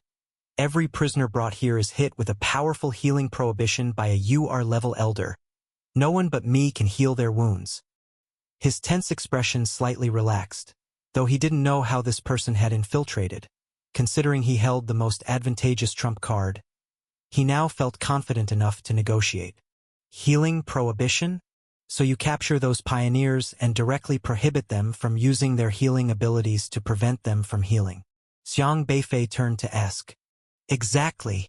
Only I can determine whether their wounds can heal, Hu Cheng said, gaining confidence and lifting his head slightly. Let's strike a deal. You let me go, and I'll teach you how to break this healing prohibition. I see. Xiang Beifei nodded thoughtfully. Yes, you should understand now, without me, there's no way you can bring this person back. I don't know what you're here for, but I was just doing my job. Let me go, and I'll save him for you, then pretend I never saw you. How about it? Really? The white glow in Xiang Beifei's hand became stronger and penetrated Keishi's body from head to toe. Hu Cheng continued to emphasize, you still don't understand what this healing prohibition means. It's UR level. However, before he finished speaking, Keishi's injuries started healing gradually. Broken joints and torn flesh, every single injury was rapidly recovering. In just a moment, Xiang Beifei had forcibly reconstructed Keishi, restoring him to be fully intact. How is this possible? He was under healing prohibition, wasn't he? Hu Cheng, stunned to see Keishi, who was previously nothing more than a mangled pile of flesh now fully restored, was shocked. The organization, to facilitate more effective heart transplants, had installed a very powerful UR-level healing prohibition system here. Only he was left with the permissions. No one else could heal wounds in this place. Yet Xiang Beifei had managed to bring someone who was battered to the brink of death back to life. That truly horrified him. Your healing prohibition doesn't seem all that great. Xiang Beifei lifted his head and looked coldly at Hu Cheng. That's how it is, Xiang Beifei said impassively. Are you guys okay? Yu Hongba asked. Not too bad. Xiang Beifei glanced back at Tang He, who was from Qingzhou University. Their team's situation seemed very grim at the moment. When Tang He saw Yu Hongba and the others, he also showed a horrified expression. He hadn't expected to encounter people from Yenzhou University, especially since their Qingzhou University's Ho Chenggu had died at the hands of Zhu Pengfei. However, he dared not say much now, as he was just an SR-grade Qi-controlling awakener in the later stages, and without any teammates around, he was no match for the people from Yenzhou University. How long have you been in this withered forest? Xiang Beifei asked. We came in last night, Yu Hongba said. Last night? You've been here almost a day. Xiang Beifei was somewhat surprised. Yes, we came here last night. Yu Hongba no longer harbored thoughts of dealing with Xiang Beifei. Instead, he felt a hint of wanting to join forces with him. His team was also in a highly precarious position at the moment. This place was too eerie. They were trapped and couldn't find a way out. Seeing Xiang Beifei, Yu Hongba felt a surge of hope. Xiang Beifei was strong. Perhaps he had some solutions. So, you guys are okay? Xiang Beifei asked. One of us had an accident, Yu Hongba said with a heavy tone. Now only 4 people were left in their team. Have you been on this mountain since last night? Xiang Beifei asked. Not really, we were walking in the withered forest at first, but then it suddenly got dark and something went wrong, so we ran up the mountain. We found that those tree people didn't dare to come up, and we were relieved. We weren't on this mountain initially, we were on a different one. Are you that N-grade awakener, Xiang Beifei? Chun Baiwen's face wasn't looking good as he faced Xiang Beifei, not really wanting to come up since the earlier Ho Chenggu had lost inexplicably, and he hadn't seen clearly how Ho had lost. If he lost to an N-grade student, his reputation would be almost ruined. However, if he didn't come up to challenge Xiang Beifei, he would be regarded as a coward, effectively proving that, as an SSR-grade awakener, he was afraid of an N-grade. That would mean Xiang Beifei had won without a fight. After all, like Ho Chenggu, he had initially scorned Liangzhou University for recruiting N-grade students and was persuaded by other universities not to go to Liangzhou University. Since Chun Baiwen had decided against Liangzhou University, it showed he was a proud SSR. How could he not prove himself? Xiang Beifei just looked calmly at Zhu Xinjue, but a murderous intent flickered in his eyes. He hadn't killed this guy last time. Now that Zhu obviously intended to kill him, he must kill Zhu Xinjue this time. Yet as he spoke, he suddenly felt his knees bend, and with a snap, he unexpectedly knelt in front of Xiang Beifei. Zhu Xinjue and the others were also stunned. Ho Chenggu, what are you doing? Chen Baiwen asked in surprise. Ho Chenggu was also shocked by his own actions. Why had he knelt down? Wasn't it supposed to make Xiang Beifei kneel? Why had he ended up kneeling instead? Ho Chengwu's face turned red with anger. He tried to stand up but found he couldn't no matter what. But just then, Ho Chenggu, with sharp eyes, suddenly saw Xiang Beifei's figure and shouted, "He's over there!" This time, everyone saw clearly that Xiang Beifei was a real person. The others also saw Xiang Beifei, but due to the flood, they found it hard to move. "You Hongba, you help us keep an eye on these SRs. We few will deal with him," Ho Chenggu shouted. "Okay." Yu Hongba had to take care of his own now, otherwise the SRs would be directly overwhelmed by the flood. Zhu Xinjue's gaze revealed a trace of viciousness as he produced a huge glass orb in his hand. Between flickers, the glass orb transformed into a phantom light, enveloping the void. "This time I see where you can run," Zhu Xinjue sneered. This glass orb was a UR-grade space system item that rendered any space teleportation items ineffective. Since everyone had a forfeit talisman, Zhu Xinjue was worried Xiang Beifei might escape. Sun Ho Chenggu, Zhu Xinjue, Chen Baiwen, and He Qiutong had surrounded Xiang Beifei, their powerful auras no less immense than the flood, intently staring at Xiang Beifei. "Xiang Beifei, although I know you are strong, with 4 of us here, I advise you to forfeit," said He Qiutong, unaware of Zhu Xinjue's plan, her intent similar to Chen Baiwen's, merely intending to eliminate Xiang Beifei from the competition. Xiang Beifei looked indifferently at the 4 people before him. 4 was easier to handle than 5. "Right, we don't want to do anything to you. Just bow out nicely," Chen Baiwen said gravely. But nearby, Ho Chenggu and Zhu Xinjue were filled with endless murderous intent. "What are we waiting for? If we want to eliminate him, we need to take him down first," Ho Chenggu shouted. This time facing Xiang Beifei, he had gained enough confidence. Although last time at the arena, he didn't understand what happened and lost.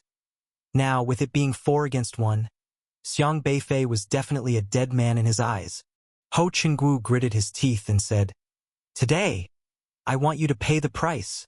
That day, as an SSR, he had been stuffed into a trash bin, losing all face. Today, he must kill Xiang Beifei. 3 against 2. "Not too bad. Not too terrible," Xiang Beifei said. 3 against 2? Zhu Xinjue sneered. "Have we scared you, silly? Can't you even count the numbers? There are 4 of us against you alone. President Ren is so respected. He even said that names are not important. Strength is what matters. A senior who can make such a statement must have a broad mind. How could he care about trivial things like names with me? As President Ren's proud student, why isn't your philosophy consistent with his?" Xiang Beifei looked at Ho Chenggu puzzledly and then said, "Haven't you learned even a bit of his essence?" His words were watertight.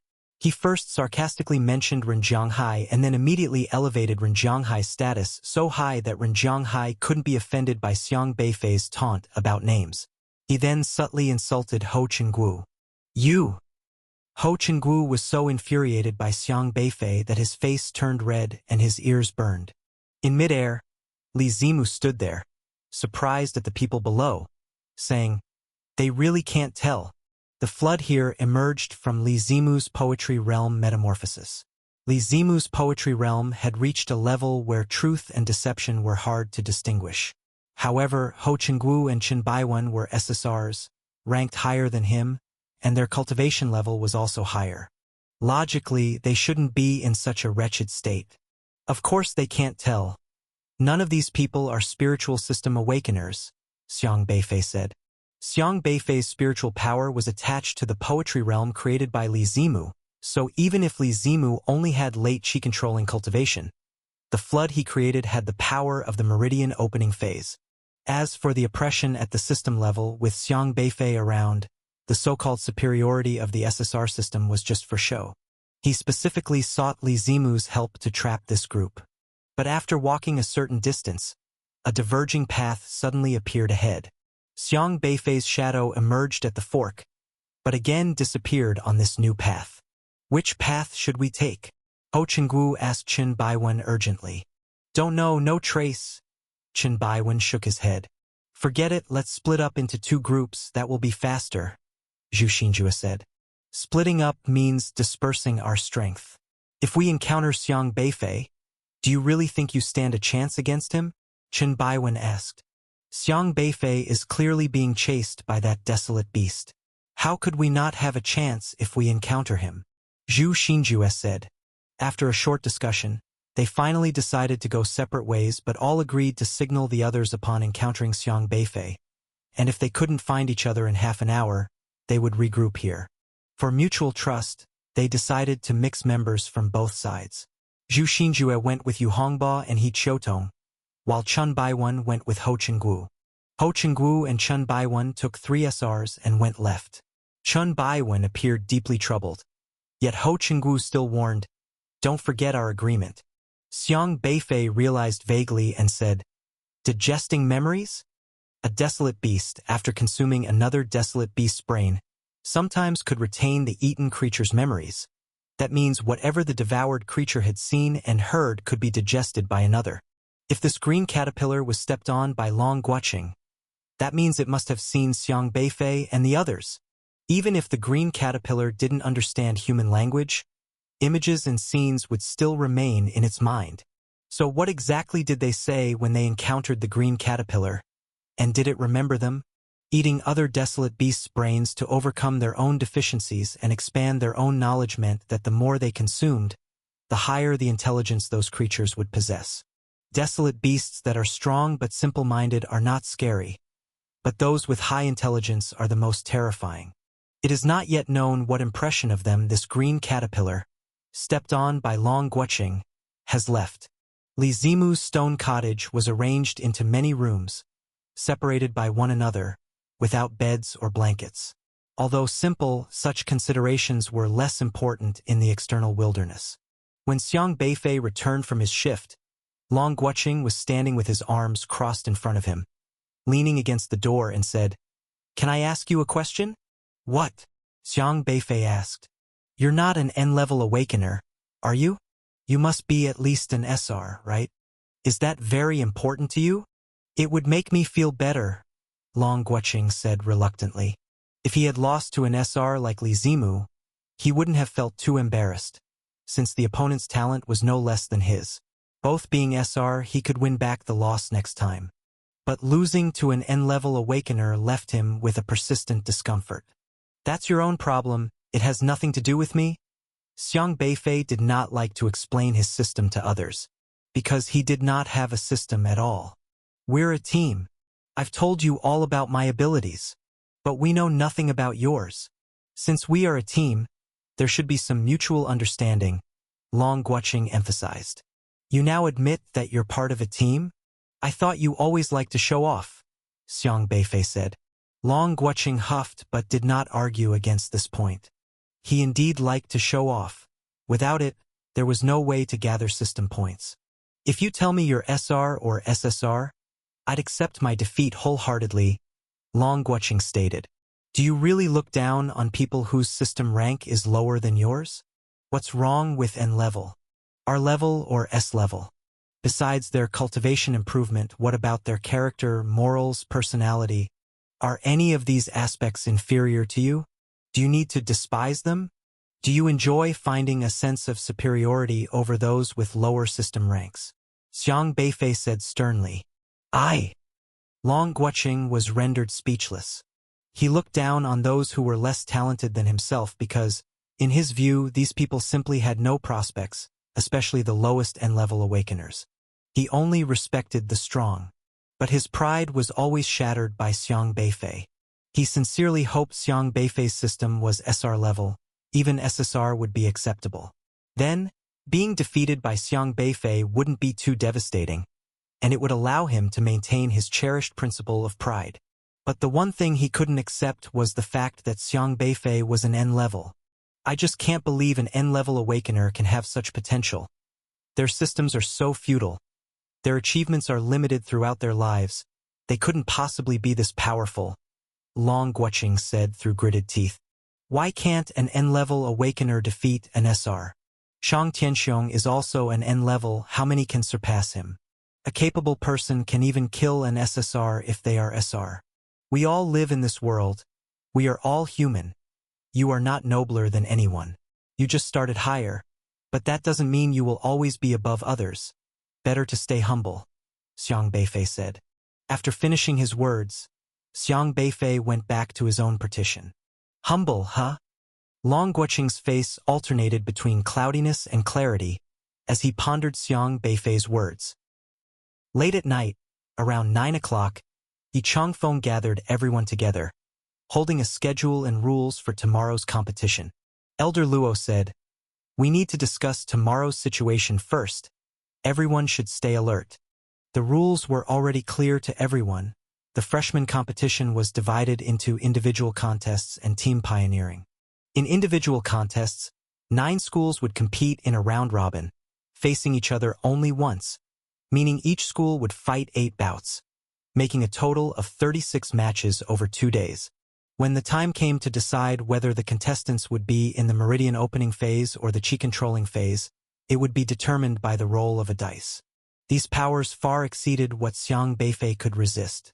If his cultivation were higher, perhaps he might be able to withstand them, but this force was much stronger than him. Most crucially, it was not a system ability. People like Zhu Yiji and He Kaiwei, even if they used various powerful rule-based forces to oppress Xiang Beifei right in front of him, Xiang Beifei would directly ignore them.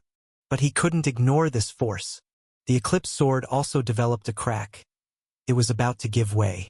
The Eclipse Sword was a sword given to Xiang Beifei by Yi Changfeng, serving the purpose of invisibility. Normally, Xiang Beifei would rely on this sword to travel unimpeded across the continent of Jiuzhou. But this time, he had met his match. At this moment, the energy barriers in the canyon began to move as well. The barriers stretched across the entire canyon, resembling vertical curtains of water, covering the cliffs on both sides of the canyon, sweeping back and forth, searching every nook and cranny. Countless unrestrained flew through the air, and when they passed these watery barriers, they would pass right through, causing only minor ripples. But Xiang Beifei knew very well that if these barriers were to sweep over them, they would undoubtedly be uncovered. Fall back! Follow me. Xiang Beifei's complexion darkened as he quickly moved closer to the walls of the canyon. He saw a cave nearby and immediately pushed everyone into the cave, intending to take temporary shelter there. This was a spacious apartment cave. Inside, the layout was expansive. An unrestrained at the later stages of meridian opening was hurriedly preparing to go out for a gathering. Keishi wanted to raise his hand to kill this unrestrained, but Xiang Beifei stopped him. Let him go out. Xiang Beifei didn't kill the man. Unrestrained were very methodical in their actions. If one person was missing, a simple search could lead them here, which would be quite troublesome. Almost the instant the unrestrained left the cave, the Eclipse Sword shattered, and its invisibility ability disappeared, revealing everyone's form. This is really bizarre. Xiang Beifei cursed under his breath. He had previously roamed the headquarters building of the Alliance and took a casual stroll without being discovered, as the place was basically surrounded by various types of system abilities, which he could completely ignore. But here among the unrestrained, he had actually taken a loss. After entering the cave, he immediately set up layers of simple spiritual power barriers about 3 meters from the entrance as a precaution and then asked everyone to move towards the back of the apartment. The 2-bedroom, 1-living-room apartment was quite warmly furnished, with a presentable balcony at the back. From the balcony, one could see a bright sunshine pouring into the room. But this was just an illusion. In reality, there was just a wall opposite the balcony, a system ability that allowed for any desired scenery to be freely chosen.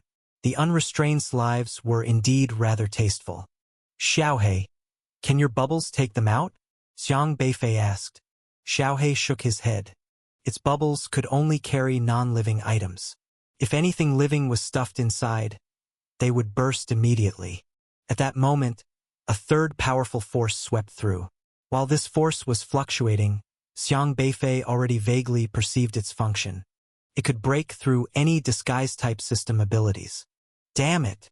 Xiang Beifei immediately put away the Ronin sword.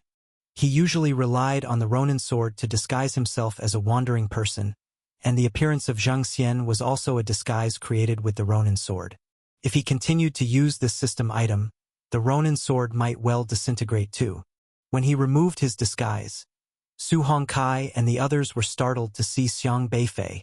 You're not that, what's his name? Su Hongkai stared at Xiang Beifei in shock, his mind momentarily short-circuiting. Xiang Beifei, a girl behind him exclaimed, finishing his sentence. Everyone recognized what Xiang Beifei looked like. Right? It's Xiang Beifei. You actually came to save us. Su Hongkai was overwhelmed with excitement. Xiang Beifei's reputation in the alliance was truly illustrious. They were all crystal clear about the incident at Liangzhou University, and they never imagined that the one to save them would be such a legendary figure. Save the excitement for when we get out. Xiang Beifei pondered the way out. What do we do now? Keishi asked in a low voice. Xiang Beifei's mind raced. Without the help of the Eclipse Sword, his movements were greatly restricted.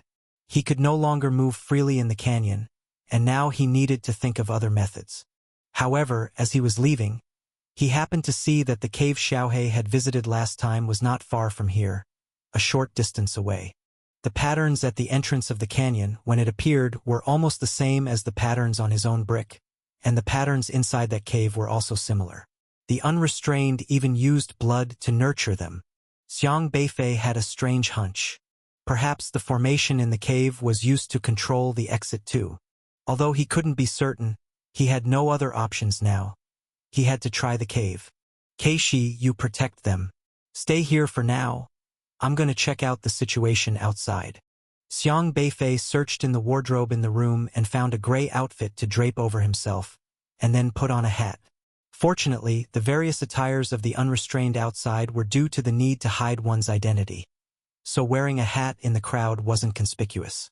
Era also wanted to come along, but it had lost its invisibility ability as well, so Xiang Beifei only allowed it to guard the place. Wu. The wooden Kirin agreed, as it had just received quite a few beast pills from there and was munching away happily. It was too lazy to join the commotion as long as it had food. Keishi was slightly surprised to see the wooden Kirin because it was this creature that had knocked him down last time. Era. Protect these people well. Xiang Beifei quickly left the cave, feeling the powerful forces outside, his heart growing ever more solemn. However, the unrestrained flying swiftly through the air didn't seem to pay any attention to Xiang Beifei, as they were all converging in that direction. When the unrestrained crossed the spiritual power barriers crisscrossing the ravine, the barriers did not impede them, but the airborne barriers would light up for a moment, seemingly verifying the identity of those passing through. Clearly, they must have some method of verification. Perhaps the barriers were able to recognize their own by whether there was a beast pill in the heart, and as for those unrestrained like Hu Chang who did not have beast pills, they must have another way. But regardless of the method, if Xiang Beifei tried to force his way through, the barriers would definitely detect him and might expose him. He had a very strong learning ability and quickly analyzed the distribution of the barriers in the entire ravine. Overall, there were dozens of barriers moving back and forth, sometimes overlapping each other. Even if he wanted to follow a moving barrier forward, he would encounter another opposing barrier after just a few steps, and it was easy to get caught between and bumped by the barriers. The barriers don't scan into the cave, so that makes things easier. Xiang Beifei quickly sketched out a route in his mind. Since the cliffs in the ravine were full of caves, all he needed to do was time the movements of the barriers right and hide in the caves. The cave that Xiaohei discovered was actually less than 30 meters away from him. Swish! As one barrier passed in front of him, Xiang Beifei had already dashed out, following right behind the barrier, but after running 3 meters, he immediately leaped into the air, diving into another cave, just as a water curtain swept over from the front. 1, 2, 3 now. After passing through 3 successive barriers coming towards him, Xiang Beifei reappeared and continued running forward. 2 meters later, he dived into a side cave again, avoiding a probing barrier that was coming from ahead. Thus, stopping and going, Xiang Beifei completely mastered the pattern of the barriers, but a new problem arose. The entrance to the cave Xiaohe had gone to was covered by a barrier like a water curtain. How would he get past this barrier? Woof woof. Xiaohe crouched on Xiang Beifei's shoulder, offering him advice and strategies. Can we really do it like this? Xiang Beifei asked in surprise. Xiaohe spread its paws, indicating to take a gamble. Xiang Beifei pondered for a moment. After all, he had no other choice now. If he didn't try, the unrestrained would eventually conduct a thorough search and find them sooner or later. All right. He looked behind and noticed no unrestrained were flying his way, so he dashed out again. This time he landed in a cave marked with a snowflake symbol and quickly stuck 2 bricks onto the water curtain barrier. Thud! A strange soft noise followed, and the barrier was immediately covered in golden patterns, with the entire water curtain barrier appearing to suddenly freeze, stopping its flow. He cautiously reached out to touch the water curtain barrier and found, to his surprise, that it hadn't been triggered. Great stuff! Xiang Beifei's eyes lit up. He didn't hesitate and immediately passed through the water curtain and flashed into the cave. Once inside, he promptly retrieved the 2 bricks, and the water curtain barrier resumed normal operation. Those bricks turned out to be very useful. They even worked against spiritual power-created barriers. An oddity indeed. However, at that moment, a deafening sound suddenly filled the entire ravine, like thunder exploding in every corner of the valley. Someone has infiltrated our base, coming through the entrance of the Tranquil Domain's 7th zone. It's highly likely they're from the Su people. Everyone must be on guard. We must find him, even if it means digging 3 feet into the ground. This was not Lin Long's voice, but Qin Hongyi's. Xiang Beifei was very surprised upon hearing this message, not because of Lin Long, but because of Tranquil Domain, coming from the entrance of the Tranquil Domain's 7th zone. Xiang Beifei and his group had entered from the 15th zone of the Marquis Domain. This meant that the person who triggered the barriers was not them, but someone else? Who could it be?